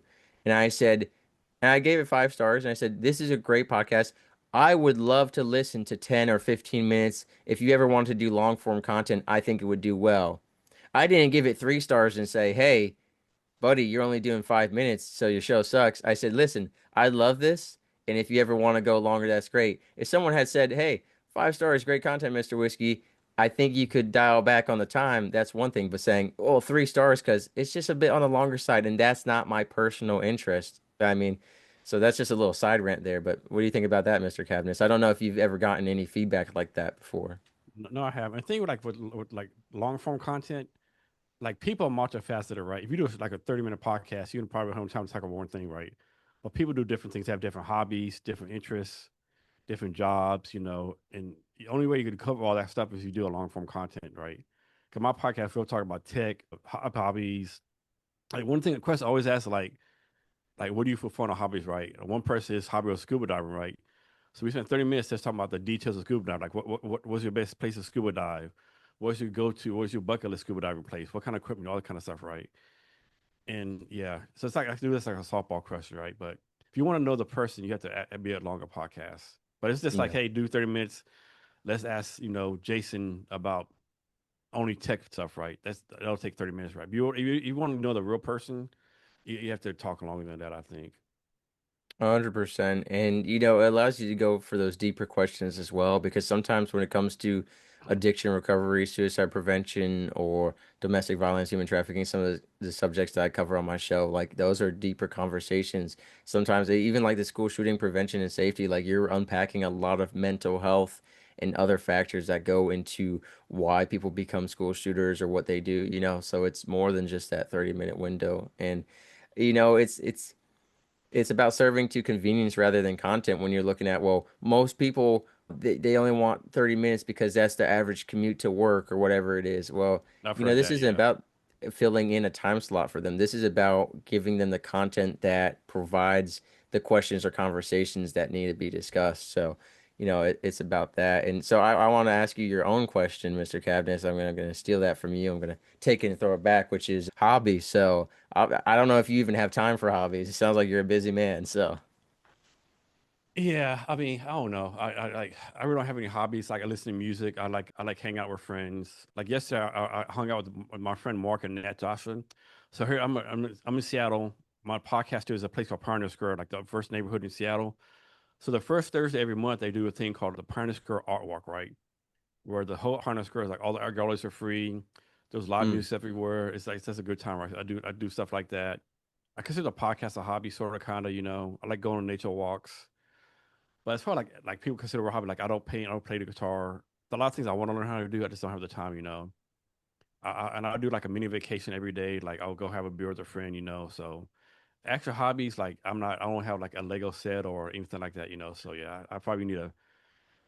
I mean, I'm pretty sure you can't consider drinking bourbon a hobby, but yeah, that's probably I was gonna say drinking's your hobby, but yeah, hey, it's better to be a hobby than a career when it comes to drinking, I suppose. yeah. Right? You don't want it to be your full-time occupation, but yeah. Well, you talked about music, which I think that's great. Are you looking to get into making your own music, or you just love the consumption of music, and if I, so, I what just I, I genres? just like listening to live music. I mean, there's nothing like it. So where I'm at, two doors down, actually two, three or four doors down, there's a place called Central Saloon, right?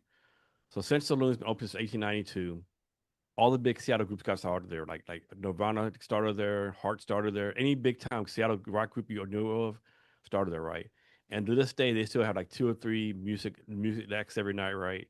What's kind of funny is like I don't go there as often as I should because like I live like an hour away, so I have to drive home and catch the bus home, and the concerts like starts at 9 o'clock at night, right? But the time that I went, I probably been like 4 or 5 times. It's funny, like a band will go on, you're like, man, you are so good. Like, what are you doing here, right? You should be like selling out stadiums already. Like, man, you're so good, right? And another band will come on, like, man, you must have no friends because you are beyond horrible, right? Like, none of your friends have told you how bad you are, right? So it's always like a mix, very, very good or very bad every time I went there. But it's a cool location. Like, yeah, it's like a tourist attraction. People, and then I'm like maybe 3 blocks from T-Mobile and Lumen Park Field, right? All the concerts are there. Like Metallica came here last year, like did 3 nights. It's Oh just wow. it's just a good time, yeah. Yeah, But I'm there's all trying to. there's live music everywhere here. I want to find real quick on my phone. Where was it? I took a picture of it, and I think this is something that you would like. I can't find it, but I'll try to remember the name of it because I'm part of a bourbon whiskey society. Someone had brought a bottle of bourbon that was aged in barrels on a concert stage. And so the whole thing was it was aged with the vibrations of every song ever played on that stage. And Oh it was wow. actually it tasted great. It was one of my favorite ones at the event that day. And I want to find the name of that to shout that out. But yeah, I thought that was really neat that it was in barrels on a music stage that was actively performing different shows and concerts. And I don't know how much effect the vibration of music has on the alcohol or not, but still, I thought it was just really cool that that was how it Yeah, was aged that's compared very, to, very interesting. Very interesting. Yeah. yeah. And when you talk about, I think it's great to see live music performances. One thing that I've kind of been doing lately is trying to find a lot of brand new musicians out on YouTube who it's their first video or maybe the third video, maybe no views, trying to like really support these small independent musicians. Like I'm really anti-celebrity culture. I hate all this celebrity BS that we indulge in, and we really need to support all these small time creators and be there for them. So I've discovered so many like people with it's so sad they have amazing voices, amazing lyrics, great instruments,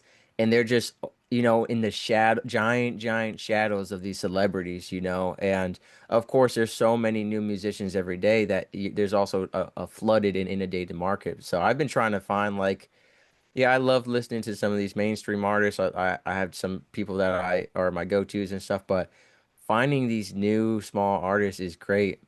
And sometimes it's terrible because they quit and then you're like, I've only got one song from you. Like I needed 10 more. Yeah. Like where was that album you were talking about? So yeah, do you have like a favorite genre or anything?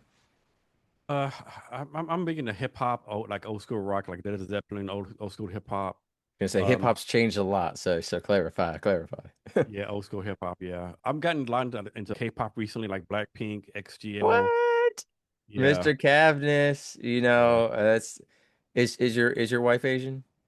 No, no, Okay. That's no. why I know so much Yeah, Korean music and Japanese and yeah, Chinese music. It was from dating. Every woman I've ever yeah, dated was like obsessed with any music that was not in English. So I knew like people would like it would surprise people that I knew all the lyrics to all these songs from ITZY and Twice and stuff. Did yeah. you watch K-pop Demon Hunters?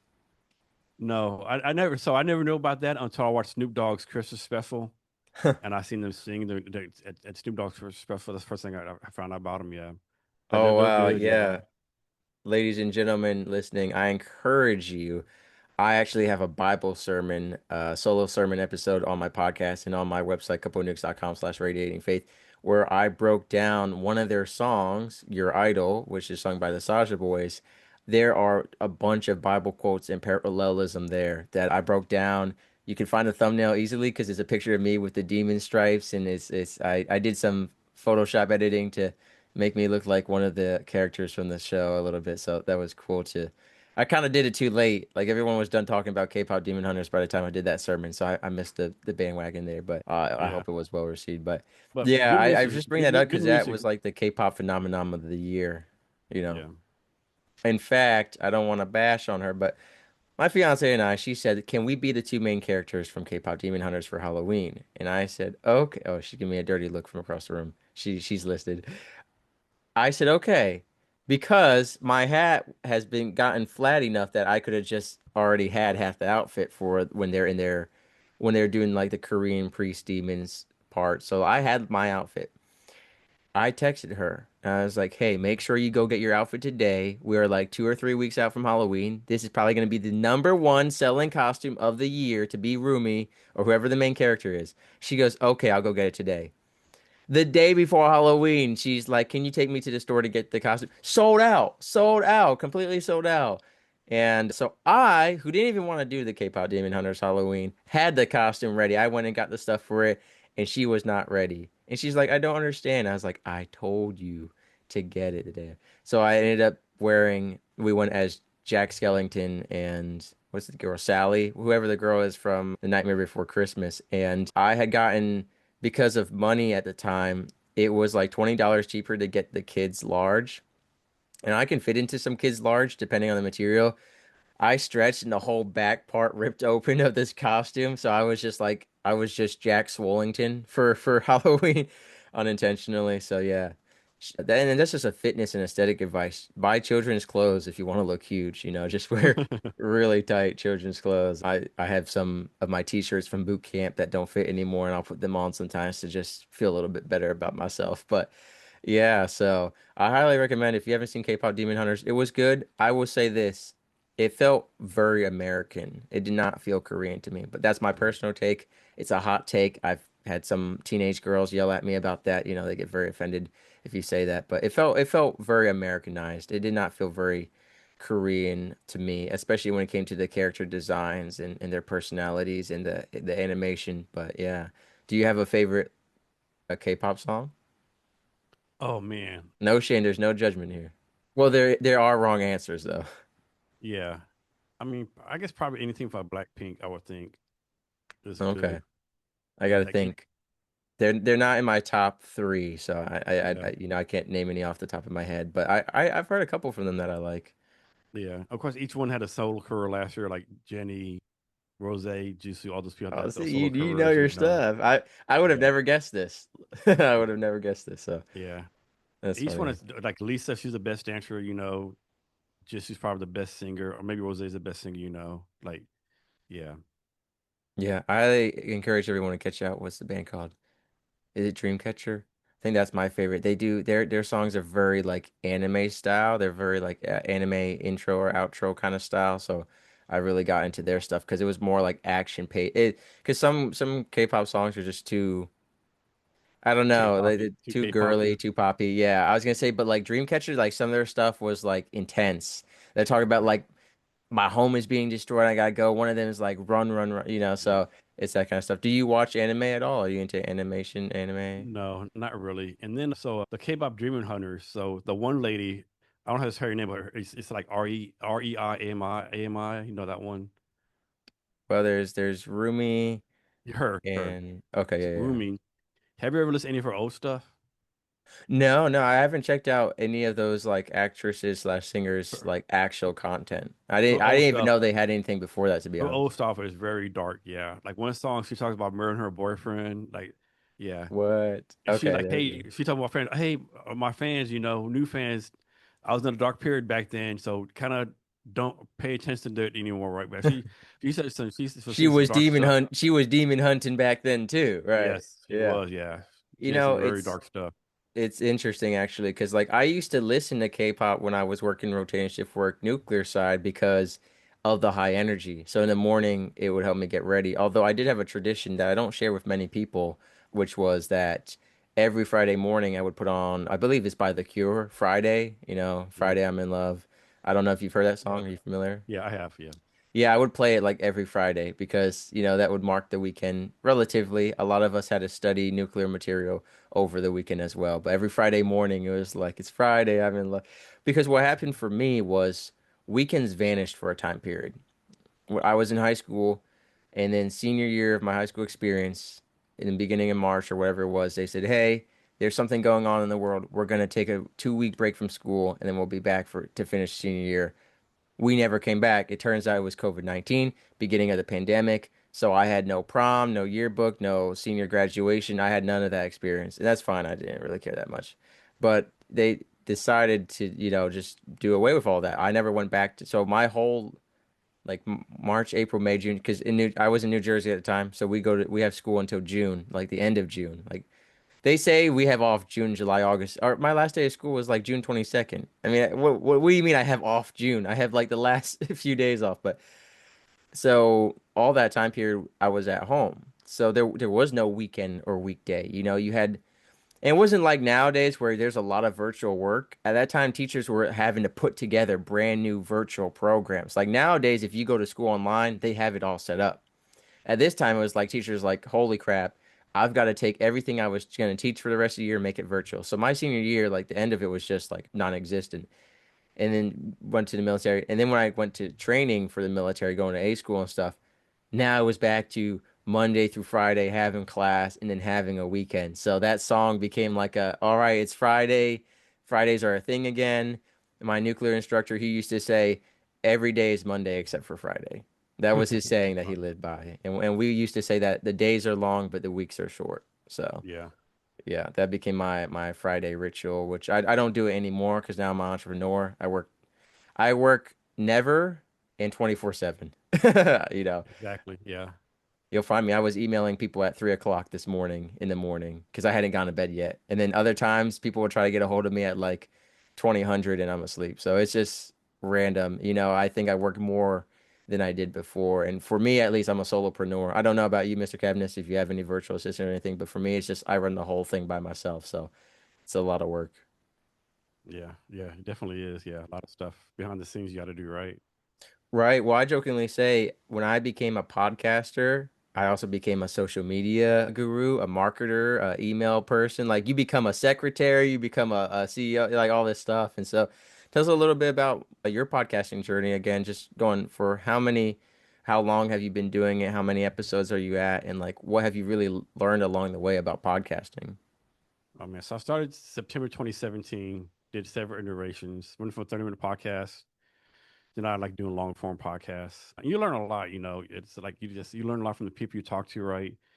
And different things like one of my first podcasts I ever did, I had a pin. I clicked the pin, and of course, it was the pin clicked all the episode, right? And I didn't have the heart to tell Man, it. I didn't have the heart to tell the person, "Hey, let's redo it," right? And then I didn't really know how to edit, right? So it took me like 10 hours to edit a 30-minute podcast. Think I would pin clicks out right, and you just learn silence isn't a bad thing. Sometimes you learn to go with the flow. You learn different things like everyone has a different setup. Like I know a lot of people now use like Riverside or Descript. I record my podcast on a thing called Adobe Audition. I use Ecamm mm. Live and restream it everywhere. Oh, I know about Ecamm, yeah. Yeah, so I use them because another mistake I learned. So I was for a while I was under pressure. Like, okay, my camera's 4K, right? So I thought the Zoom would also be 4K. But no, Zoom goes to 1080, right? So all this time I thought I was doing podcast video in 4K was only 1080, right? I'm like, what the hell? And so then I found about Ecamm Live that it actually stream with 4K, right? And a lot of things they don't tell you, so I have like a sound switcher. You have to put the gain and all that kind of stuff on there. You got to play around with it. Right, right, yeah. Yeah. And then one problem I have, so I do in-person podcasts. So my microphone have like had to be right up here. A lot of time I guess we start right here and they'll like lean back right, and then you can't hear them right. So I have to tell them, hey, scoot up. Yeah, just different things like that. It's a lot of things to learn, right? Different camera angles, different lighting angles. Like switching cameras. Just it's a lot sometimes, right? But it's a lot of fun. For sure. And I've, gone through a lot of those tech difficulties myself. When I first started, it was audio only. It was on Audacity. This was before Descript. So editing it, it was just looking at a sound wave. So you had to replay it, rewind. I'm sure Yeah, you've dealt with the same, right? Now yeah, it's easy with Descript. Shout out Descript. Well, not shout out. They charged me $288 the other day and I didn't know about it. So that kind of hit blindsided me. These yeah. these annual subscriptions, they attacked me out of nowhere. It was a bad time for me. And But and, and, and never um, tell you, and they never tell you, right, man. They have the courtesy. Hey, Jason, just to remind you, 356 right. coming out next week. Some of them do and some of them don't. And if they send me an email, it must have gone to spam because out of nowhere I woke up and I went to buy something on my credit card and it was like denied. I was like, what are you talking about? I got money on that card and I saw like almost $300 charge from Descript. I was like, you gotta be kidding me. This was not a good time of year for this. And I ultimately bit the bullet with that one because it is so useful. For those of y'all who don't know how it works, basically, instead of editing a sound wave, it generates the whole transcript. And wherever you make the edits in the transcript based off the text, its software does it in the video or the audio as well. So now you can actually look for the words, you can look for the pen clicks, like it's now it'd be easy to do that kind of stuff. And they even have some like studio sound software. So to be honest, I probably use like 1/10 of what they actually have. Like same with Opus Clips. These platforms have so many different features that I don't even use. And it's Yeah, kind of like at the point where I have to really restructure everything because some of the softwares that I pay for now do all the same functions. Like originally it was like Opus Clip was the only one doing making the clips, and then Descript was the only one doing transcript. And this is there's softwares that do transcript, they do the Opus clips, they do the clips. So a lot of things have combined, and so I might downsize on all the having like 10 different applications to just getting one mega application. And that's kind of what we talked about earlier with like that's one benefit of the advancement of technology and the spread of knowledge is like now all these platforms, like yes, they're becoming more universal, therefore there is less market for all these other services to be bought, but at the same time now everything's in one convenient place. And technically, these places can charge a lot more because of all these different services they're offering. So I think that's one thing that we've seen change rapidly. You talked about technology doubling. I think about like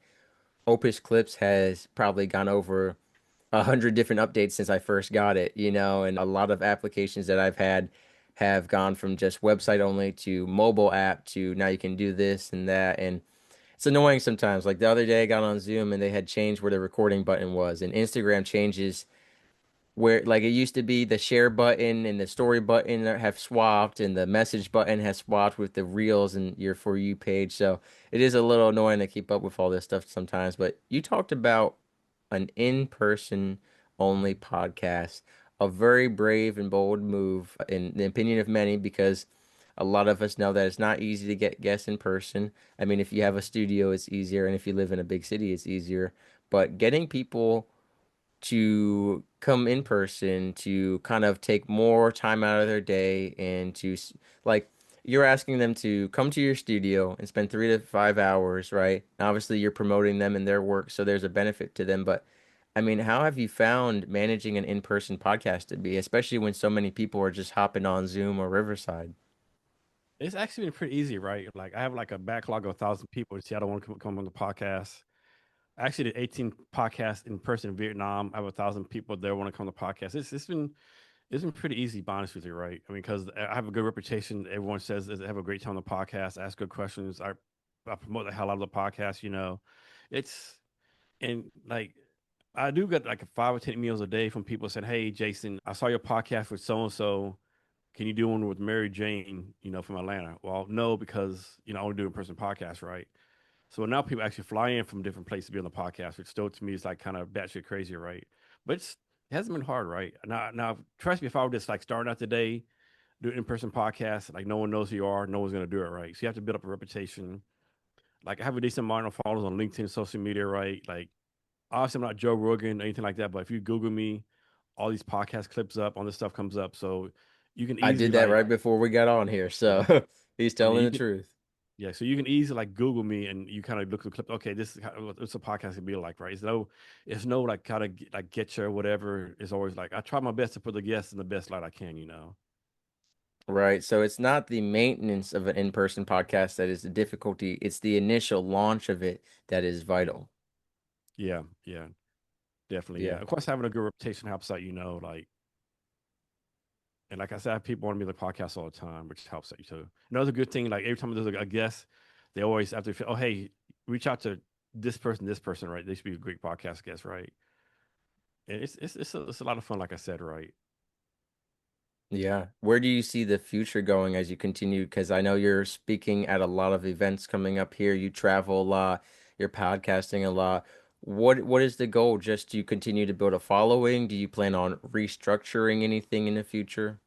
No, I think I'm at a pretty good place right now. So one thing, so advice to people like one thing I waited too long to get it monetized, right?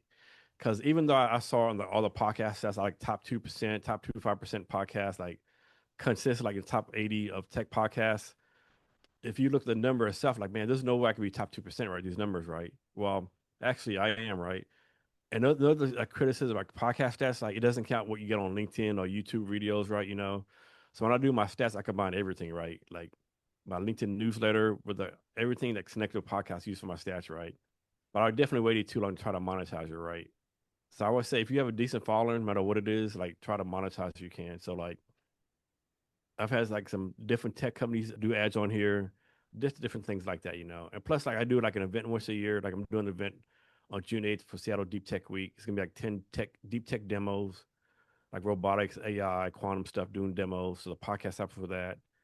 I do a lot of live streaming. It's yeah. But everything comes from the podcast and everything like branches out from there. Right, like we talked about speaking on stage. I got to see you speak a little bit at Military Creator Con, and you've got a couple of different summits and conferences coming up here. You mentioned being an introvert, but liking talking in front of people, and also being a Yeah. podcaster. So how, and I mean, being an officer in the military, you don't really get away with not talking in front of people or talking Oh to yeah. people. So how Yeah. do you feel yourself becoming less introverted, or have you just found kind of like your social battery level? Self-awareness, like what has the journey been with that? It's the same level, probably more. Like, so example, like every time I do a podcast, or even when I talk at military Curricon, con, right? It's a military Curricon con is a perfect example, right? Every time I talk or whatever, like probably 10 minutes beforehand in my mind, like Jason, you can't do this right. Jason, don't do this right. My mind, I think a reason is like, okay, Jason, if you just don't show up, no one's gonna say anything, right? Or or if I do the podcast, man, please don't come, right? So that still messes me, right? But you have to overcome it, right? And people say, well, Jason, you're not an introvert. You have a podcast. Like, well, no, because the podcast, I can control everything, right? I control the questions. I control the guests, Like one thing, like I love doing events, right? But I hate going to them, right? Like networking is not my thing, right? Like if I go to a networking event, I might talk to a couple people. Yeah, yeah. It's sometimes my introverts it definitely takes over sometimes, right? Like it's not a good thing, right? I can definitely be socially awkward sometimes. No, I totally get that. I remember seeing you at the casino night. It's like that was like probably an introvert's nightmare. It was loud. I mean, people were Yeah, screaming, playing yeah. stuff. And if you don't know how to play any of those games, talk about feeling, out of place Yeah, for sure. that's Or made if you don't appearance and gamble. left. Yeah. Or then Yeah. I'll do stuff like for the cigar night, Hersey night. I decided to do a TikTok live, right? Just to make myself more comfortable, right? I wanted to be on that, and then someone interrupted me as soon as you put the camera on me. Yeah, So I never got to talk to you on that. Yeah. yeah. I saw that was something neat. Do you do a lot of TikTok lives outside of your podcast? Not really. I do sometimes. It just depends. Yeah, how have you found? So have you found like for your particular, for lack of better words, niche or the people that you like to talk to the most, is there a platform that performs better? Is LinkedIn your number one source? Is it Instagram? Is it Prob- TikTok? Probably LinkedIn and TikTok. Yeah, I really don't get much on like X or like a Facebook. I get a good amount on YouTube. I'm a big three for me is LinkedIn, TikTok, and YouTube. Probably. Yeah. Yeah. No, I've never got, well, I tried getting involved with TikTok and like, I don't know, my content wasn't posting or something. So I was like, forget it. I don't need it. I know it reaches a lot more people. It's one of the biggest platforms, but for me, like, what it was. I'm not gonna try too hard. Maybe one day I'll try again. But there's a lot of apps launching, and I've even gotten to get a sneak peek at some. There was an interesting app that someone was trying to launch that was basically TikTok but audio only. So it's gonna be all audio clips and podcasts. And I was I think like, you're talking that's about interesting. Are you talking about Clubhouse? No, so that's a different platform. I know about Clubhouse as well. That's well, I call it a bit of an older or less known one. I've never been involved with it, but there's a lot of people who asked if I had Clubhouse and I didn't. Yeah. Yeah, and there's a lot of different organizations. I know I haven't spent much time on LinkedIn. My thing is like I post on all these platforms, but I haven't taken the time to really like master them because I mean, and ultimately I post my content. If it does well, it does well. But there's a lot of research you can do on how to best optimize whatever you're launching on whatever platform, and the algorithm is always changing and this and that. And it's like I just don't have time to investigate every single platform every single time. When's the best time and date to launch this thing? What's the best hashtag and tags and stuff? Like I do what I do to the best of my abilities, and that's it. Like I said, now if I end up getting virtual assistants or real life employees, then by all means, if they want to take that time, as long as they're not charging me extra to research that stuff, then go ahead. But for me, I just put out the content, and I believe, and I'm sure you're along the same mindset. It's gonna reach who it reaches. It's gonna reach the right people at the right time. People who are interested are gonna find it, and that's that. Yeah, I do the same thing. And thing with like podcasts, it's kind of hard to monetize it because like you really can't tell like this water company. You can't tell the water company, hey, if you do a podcast ad in 2 months, you get $10,000 increased revenue, right? What usually happens is like I'll get an email once a week from someone, hey Jason, remember the podcast we did a year ago? Someone reach out to me and we close the deal, right? So podcasts are more like evergreen, long tail Yeah. patterns for people. Well, and I like the way you kind of put it. They're unpredictable at the end of the day. And I'll give you an example. Months ago, I recorded with Coach Rob Wheeler. Shout out Battle Fitted. Actually, he shut down Battle Fitted, so now he runs Battle Harder. He did a little bit of rebranding. At the time, he was running Battle Fitted for military clothing, coaching, blah blah blah.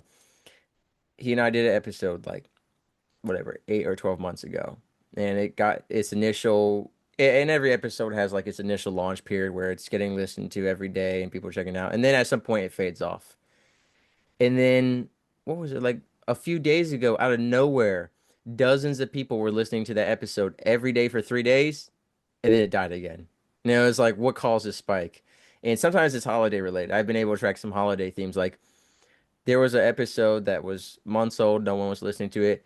Come around Easter, everyone started downloading it. It was called Escaping a Religious Cult. So it's like people were just in the Easter mood or it was trending because of that stuff. Or like I had an episode suicide prevention for Gen Z every single day for 6 months, download, and died.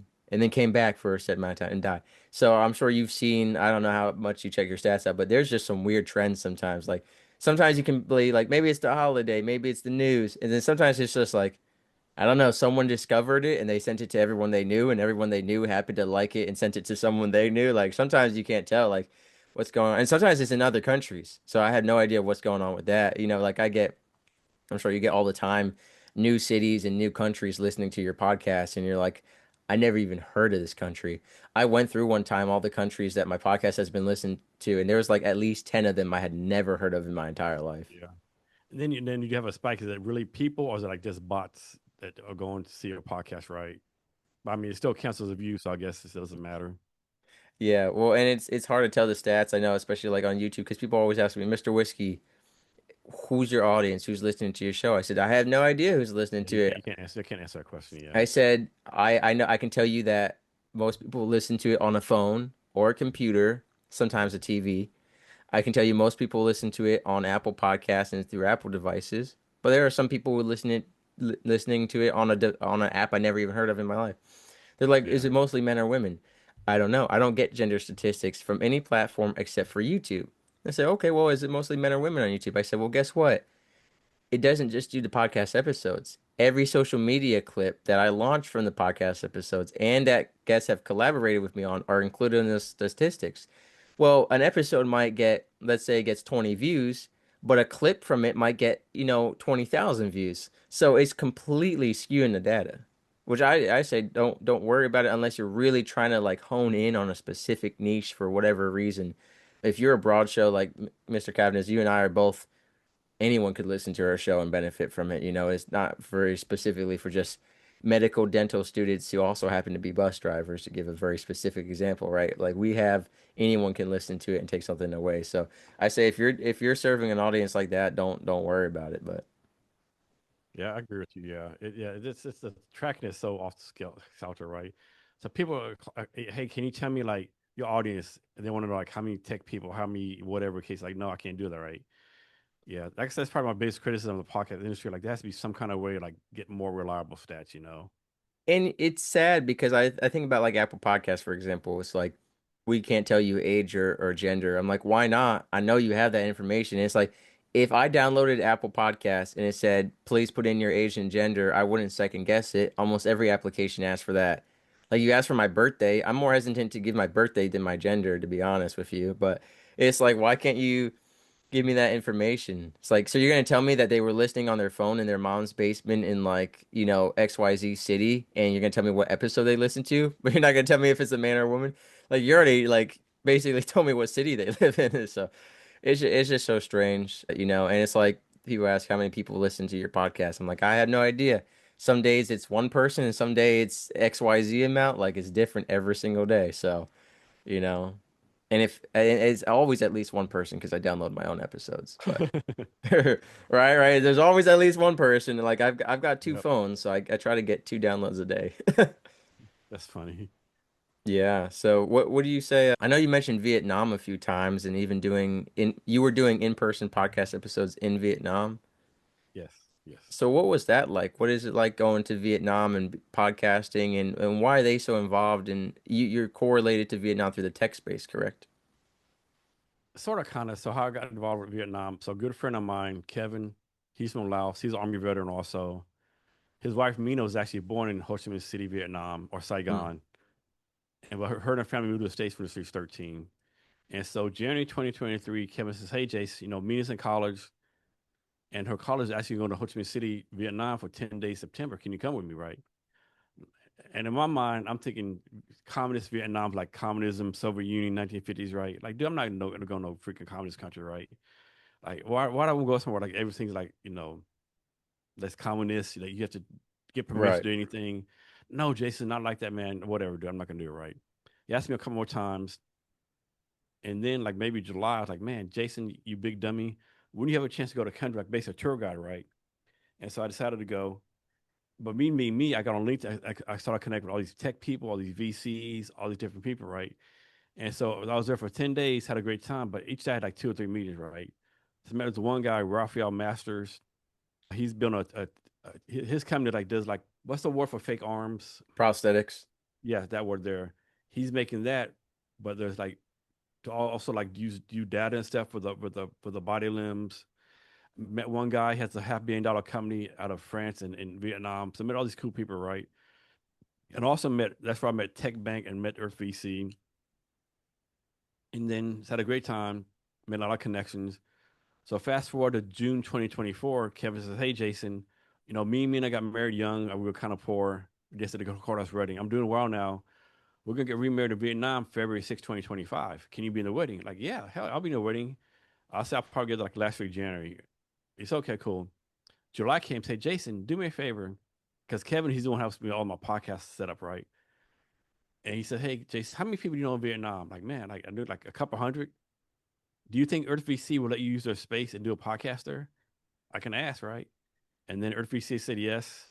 And so I took all my podcast equipment to Vietnam and did like 18 podcasts there. I mean, just so one person I interviewed was I can't remember her name, but she had an interior design company. Her company did interior design of all the 5-star hotels in Ho Chi Minh City. Just met so many cool people there, and everyone's like, "Yeah, I'll be in a podcast," because there's not many podcasts in Vietnam, for whatever reason, right?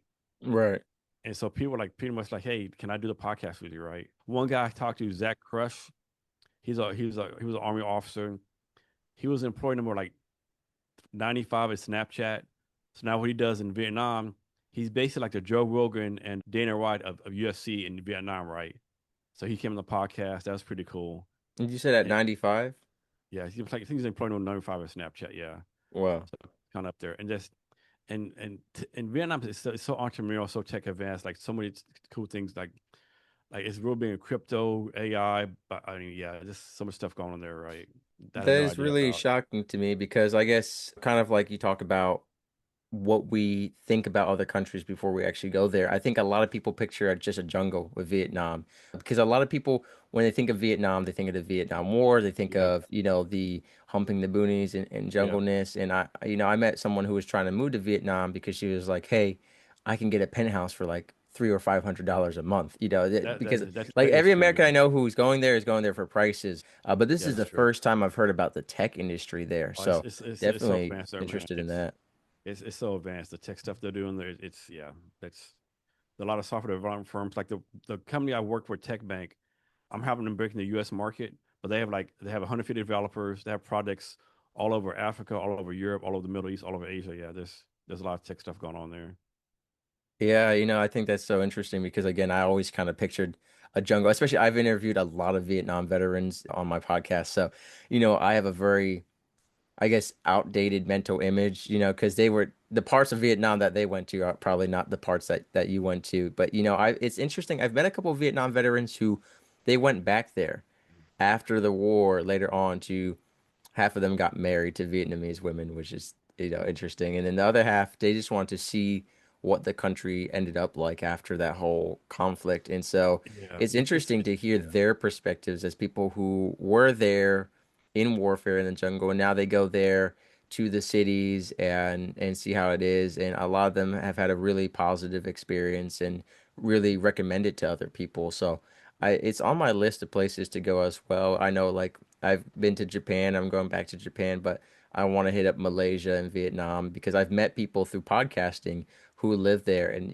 meeting up with guests in real life is one of my greatest joys in life. So to be able to go to another country and do that as well, like you mentioned, podcasting in Vietnam, like would have never had foreseen that in my future. I never foresaw myself podcasting, let alone in other countries, right? Isn't that just like a mind-blowing thing to think about sometimes?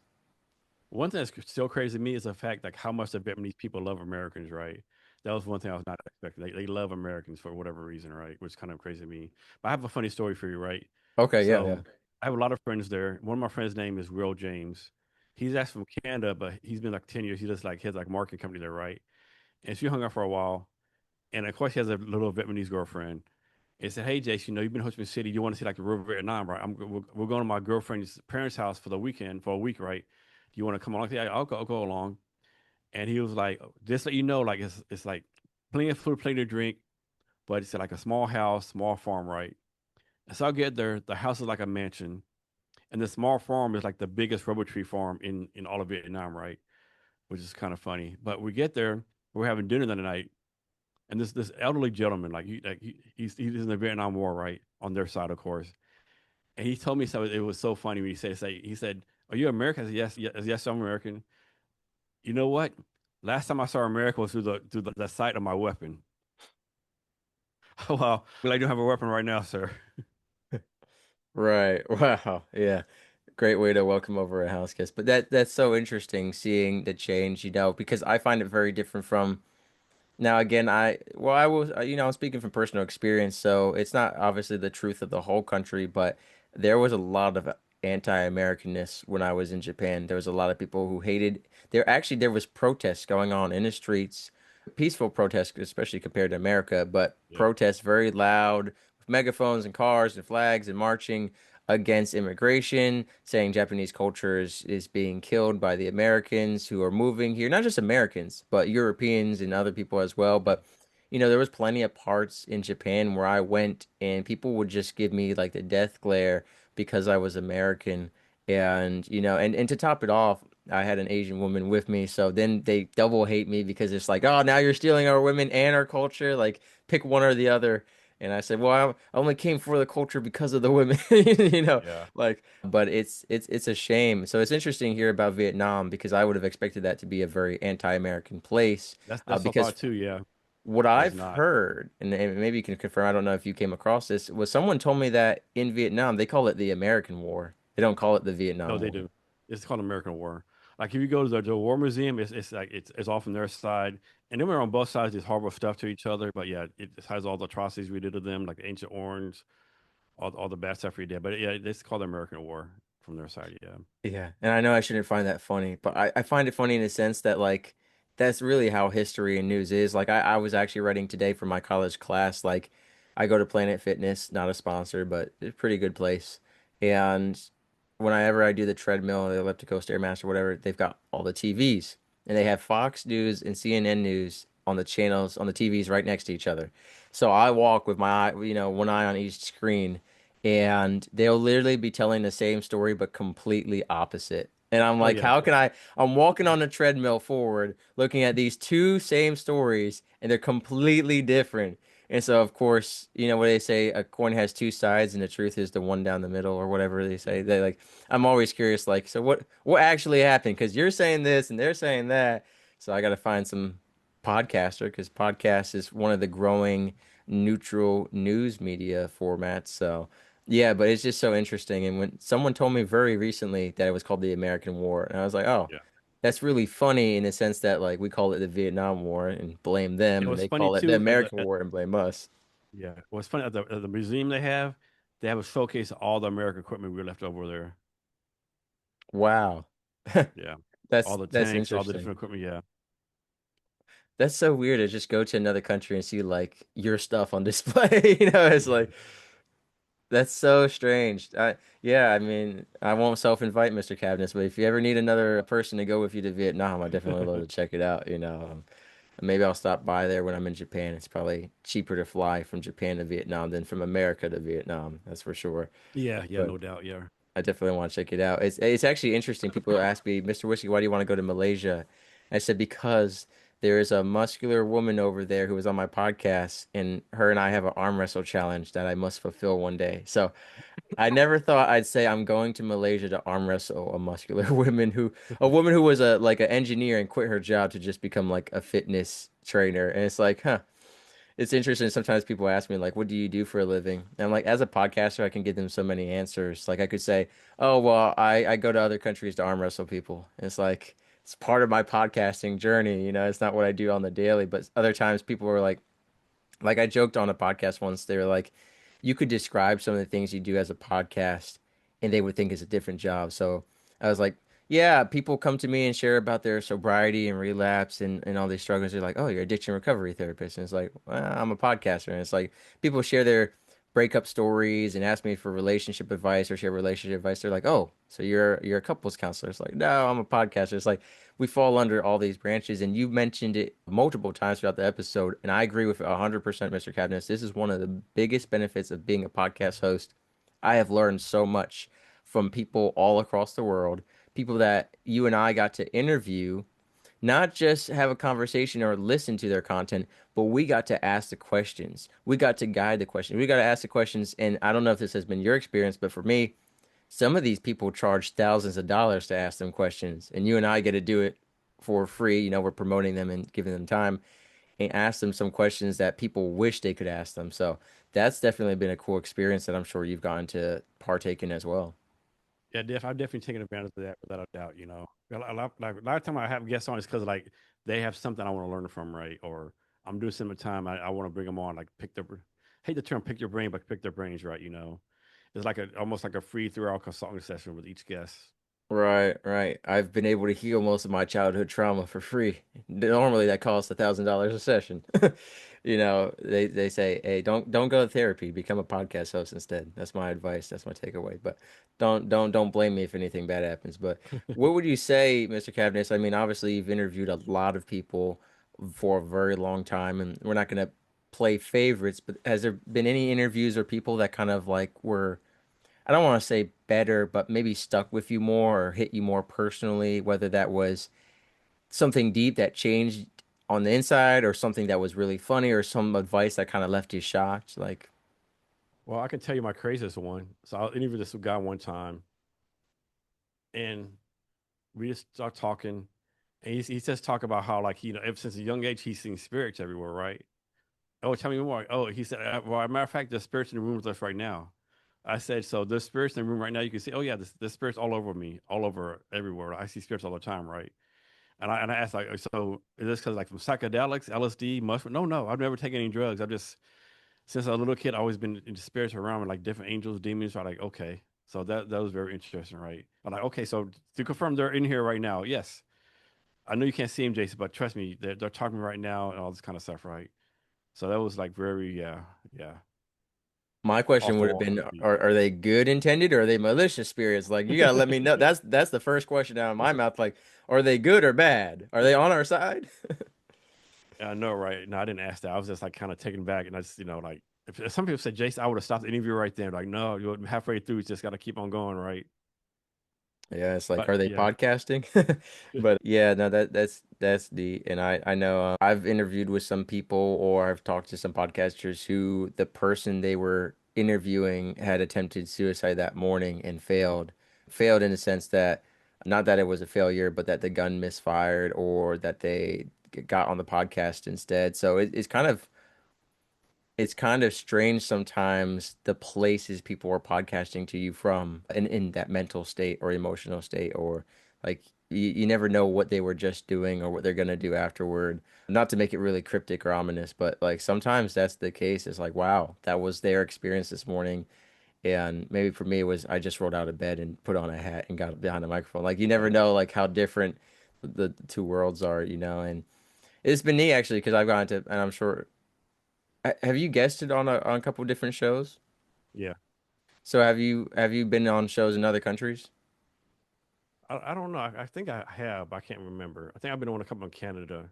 I think.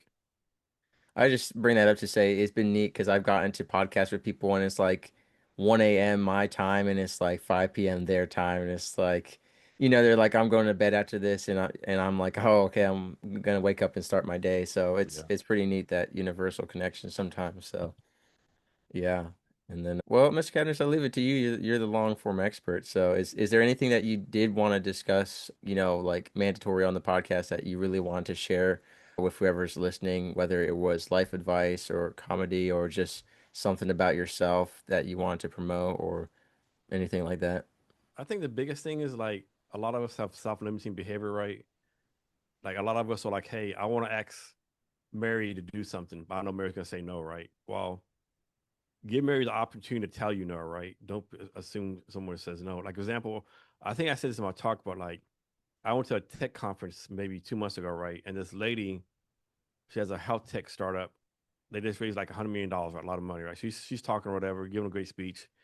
My friend says, Jason, man, you should actually be on a podcast. Like, dude, like that's a Joe Rogan level guest, right?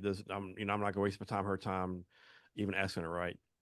And so she finished talking. We're there networking, and she comes to me and says, "Hey, are you Jason?" I said, "Yeah, I love your podcast. How do I be a guest, right?"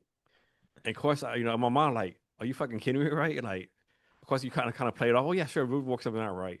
But I would have never asked you to be on a podcast, right? So self-limiting behavior, you know, so you have to stop that, right? And also like whatever you want to do, just get started, right? I mean, what is it, like learn how to play guitar, do a podcast, scuba Right. dive, like it's almost like what's the saying? The best time to build the plant a tree is 10 years ago or today.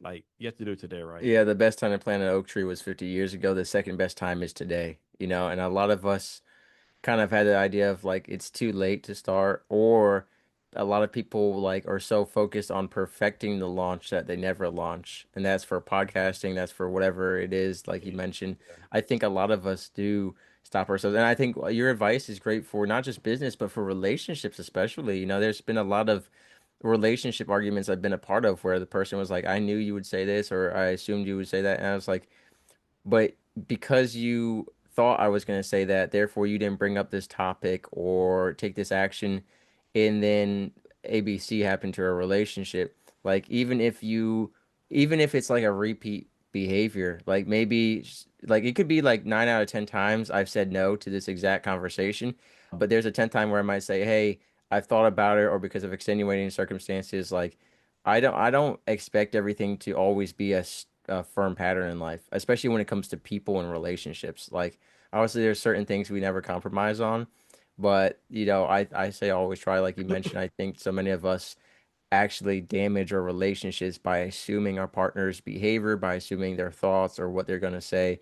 Like you said, worst case scenario, if you do ask them and they say the response, you got, okay, so you were right, but you're not always going to be right because you just don't know. You just don't know what they are. And I think, like you mentioned, I thought about never think that any guest is too good for your show, because at the end of the day, you're giving them a platform and an opportunity, and it's up to them to take advantage of it. And if it's aligned with them, it doesn't really matter the size. So I'll give you an example. Kimberly Spencer, she's one of the top podcasters. I think she's one of the only 6 or 7 figure women in the world. I met her when I was first starting my podcast. Like it was brand new, nothing to brag about at all, and she was more than happy to be a guest on it. And I kept thinking to myself, like, this is a top 1% or whatever podcaster. She makes millions of dollars, blah, blah, blah. Like, who am I to interview her at the time? I had just started, but things always work out a certain way. So she had a 6-year-old son at the time who wanted to start a podcast interviewing astronauts, like only astronauts, so very niche focused. And after I interviewed her, I went to a voice acting conference in Atlanta where I met the woman in charge of training the astronauts for NASA. And I only knew Miss Spencer because she had gone on my podcast, which was below her in some people's opinion, and I connected those two. So you never know who knows who or where a podcast is going to go, because you could be on a podcast that is brand new and it could take off overnight and reach thousands of people. So I say never like judge the platform by what it is, because it's really about how it performs, and you never know how it's going to perform, and guest names aren't everything. I've had some high ranking quote guests who their episodes were outperformed by regular, I don't want to say street people, but just people who were living their lives, doing their own thing, came on and shared about it. So I think we sometimes get too focused on celebrityism or celebritydom, like this person was this or that. It's only as good as the episode is and how you leverage it. So I've realized, like, I have, and Mr. Cavness, I'm sure you get it. It's about, they say on average, every podcast host has about 40 people reaching out to them to be on their show a day. I think that's just an average, so it's a lot higher. But I think most people have 1 to 5 guests a day reaching out to them. You talk about a backlog of 1,000 people. I get emails every single day now, and it's like I don't even have time to respond to all of them sometimes. It's like some of them are really big name people, and it's like but to me, it's like if they're not aligned with the show, it doesn't even matter. For me, alignment is more important than title. yeah. Another thing about like start before you're ready. Like, people like you said, they want to like start when they're perfect, but like if you don't start, you have to put the reps in. Only by doing reps and doing repetitions and hacking at it are you gonna get better, right? You're not gonna get better by doing nothing, right? And by doing reps, of course you're gonna fail, you're gonna look bad, but like that's the only way you can get better, right? There's no perfect 100%. In time to fact, get started. they say it takes about 20-ish episodes for you to really find your cadence or your pacing. Like, yeah, I mean, you experience that. You talk about, hey, I used to be this kind of podcast doing this time frame, and I found out, that wasn't for me. And sometimes, like, I think you spend so much time trying to prepare the launch, and then you launch a podcast that you're not even happy with, and you end up changing anyway. So I say just Chris Krimitsos wrote a book, I believe, called Start Ugly, and it's for podcasters. Like start ugly, just start. Like you don't need to wait till you have the fancy equipment and the lighting and stuff. Like it's about the content first and foremost, and you can always improve your craft along the way. But like you said, you can't improve without failure, progress, or those reps. So I think that's really important. And you and I have both learned that the hard way. I just recently passed 300 episodes, and I'll tell you what, and I don't know if you've ever done this, but I've listened back to some of the first ever episodes, and I want to delete them. I want to unpublish those because I'm like, man, like I'm sure you look back and you're like, man, I just wasn't as articulated, or I just don't sound as smart, or I just wasn't asking as good questions as I am now. I look back at like when I first started guesting to some of the more recent shows I've been on. Like I learned one of the things I learned was how to hone down my message. Like my story used to be kind of very scattered and drawn out. Now it's like I've compacted it to hit the most information and have the most impact in a short amount of time because a lot of shows that I guest on, they're like, hey, you only got, 5 minutes per question or whatever it is. Yeah, yeah, definitely, without a doubt, yeah. You develop how to ask questions and like, do you feel like you have developed skills as an interviewer more and more as you've Oh podcasted? yeah, yeah, no doubt, yeah. And like people ask me, like, Jason, how you ask these great questions? I based off of the conversation, whatever pops in my head. Like when I interview someone or talk to someone, I ask them a question while they're answering. All these other questions go flying through my head, right? And whenever they stop answering, whatever's in my mind is what I ask, right? Yeah, for And, sure. and so like I'll do like a talking points, like I'll get somebody's bio and social media stuff. I have like 10 to 15 talking points. You only get the two or three of those talking points because everything else just comes from the natural conversation. Here's the real question. Have you ever interviewed your wife on the show? No, she would never do that. No, She would never do that. no, Why not? she's that she's not that type of person. Yeah, she's very private. She's not like she'll joke around. Jason, how do you meet all these people? Are you not scared they're gonna like kidnap you or kill you or something, right? She's like one of those mentalities, right? She's like, yeah, very like to herself. Yeah, she would never do that. Yeah, yeah. Yeah, well, I feel you on that. I'm still trying to get my missus to interview, and she's very shy and quiet. So I feel you on that, but I think it would be an interesting experience, and I think shout out to Steve Wright. He's one of my buddies. He's a podcaster as well. He got to interview his mom and ask her certain questions about parenting and life. And he said interviewing her, he got to know her in ways that he never did as a son. So pretty awesome. And actually, my joke I made, I was like, always interview your parents on your podcast, unless you're running like the Sexy Kings podcast, then you don't want to interview your parents, right? No, You definitely might not. you might not want to know. No, definitely not. Yeah, but I think that I was just curious. What about your children? Are they? I assume they're grown up now. They're all going. Yeah, they're not doing that either. No. No, man, that I think it would be neat to do like a family podcast or something. But that's just me. And people have asked me like, Mr. Whiskey, when you have kids, are you gonna push them into the podcast field or whatever? And I think, I'm going to lead by passion. And if they want to follow me into that craft, I hope prepared them for that. But if they want to do something else, as long as it's not be a nuclear operator in the United States Navy, I will tell them yes, But all jokes, but I believe it's important to not push stuff onto your children. But if they see that you're performing well and love what you do, they'll want to know about it. And I said, if a time comes where they want to interview me or have me interview them, by all means, but I'm never going to be like, son, it's your birthday. I'm going to interview you. Yeah, That's it. Take it as it is. So I think it's definitely an interesting experience, and I think it's strange that I'm part of a generation where like when it came to my grandparents, there was like no photos of them at all. Like I think I saw maybe one wedding day photo of my grandmother and that's it. And I think about how I have kids, and if they ever find my Instagram, it's gonna be like years and hundreds of posts of me, and they're gonna be like, "Look at Dad with that terrible mustache he tried to grow out. Like compared to my grandparents, like it's weird to think about this. And really what brought it to mind was actually this guy made a joke online where he had a picture of a woman who was like all goth and covered in piercings and spikes and like lingerie. And he's like, I'm gonna be telling my kids like this was their grandma back in the day. And I thought to myself, I was like, that is so strange to think about that now. Like we didn't have the proof of what our grandparents used to be like, but now we have all this digital technology. Like even your grandkids one day, I don't know if you have any yet, but they're gonna be like checking out your old episodes or something and be like, that's what he used to look like. What happened to him? Yep. Or no, Yep. So yeah, I don't know if that's something you've ever thought about at all. Actually, I haven't thought about it like that, but I probably need to.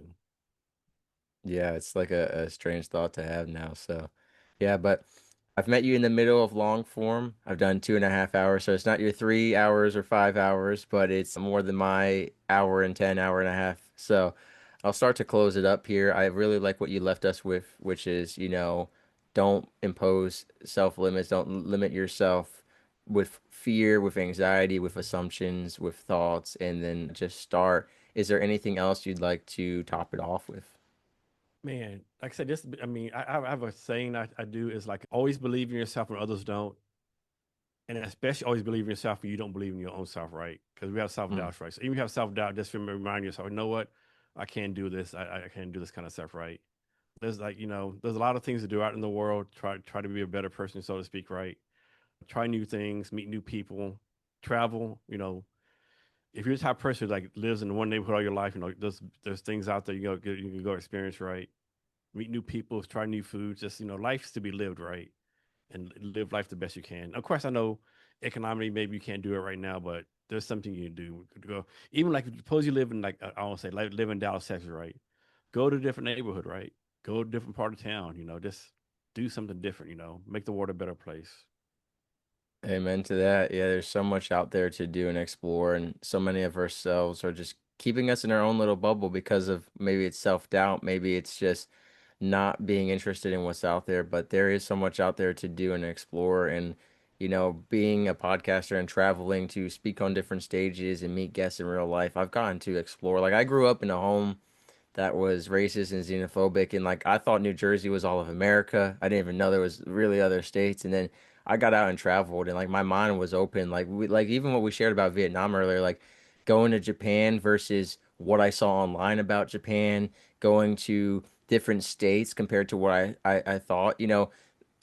There's so much hate in the world, and there are so many projections about what places are rather than what they actually are. So I encourage you, like, go out and actually find the truth for yourself. Like, go there. Maybe you'll agree with people. Maybe you won't like it, but at least you know for yourself. Or maybe you'll go there like I have, and you'll be like, wow, this place and these people are not what I thought at all.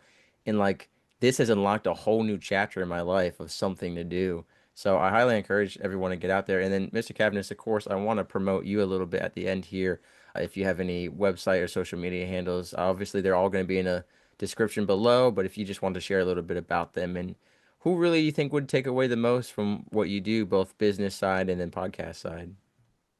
So business side is probably so. Like I said before, I do several things. The U.S. Market Director for Tech Bank. We do software development for enterprise companies. I help source deals for Earth VC. We invest in deep tech startups like and AI and quantum physics, all that kind of stuff. Also, a podcast. I'm always looking for great podcast guests. Of course, has to be is only in person, right? Yeah. Business wise, I'm pretty good connector of people, right? Being in the podcast, you meet so many different people. Like for example, I heard a good example. So I didn't meet her during the MCC, but a lady named I think her name's Delana, right? She works for Core Group. So her company, they do basic like finances for creatives, right? Well, next week I'm speaking at a creator conference, and so I connected Delana, the guy running ARF Gusto, so I connected them too, right? So this stuff like that I try to do, yeah.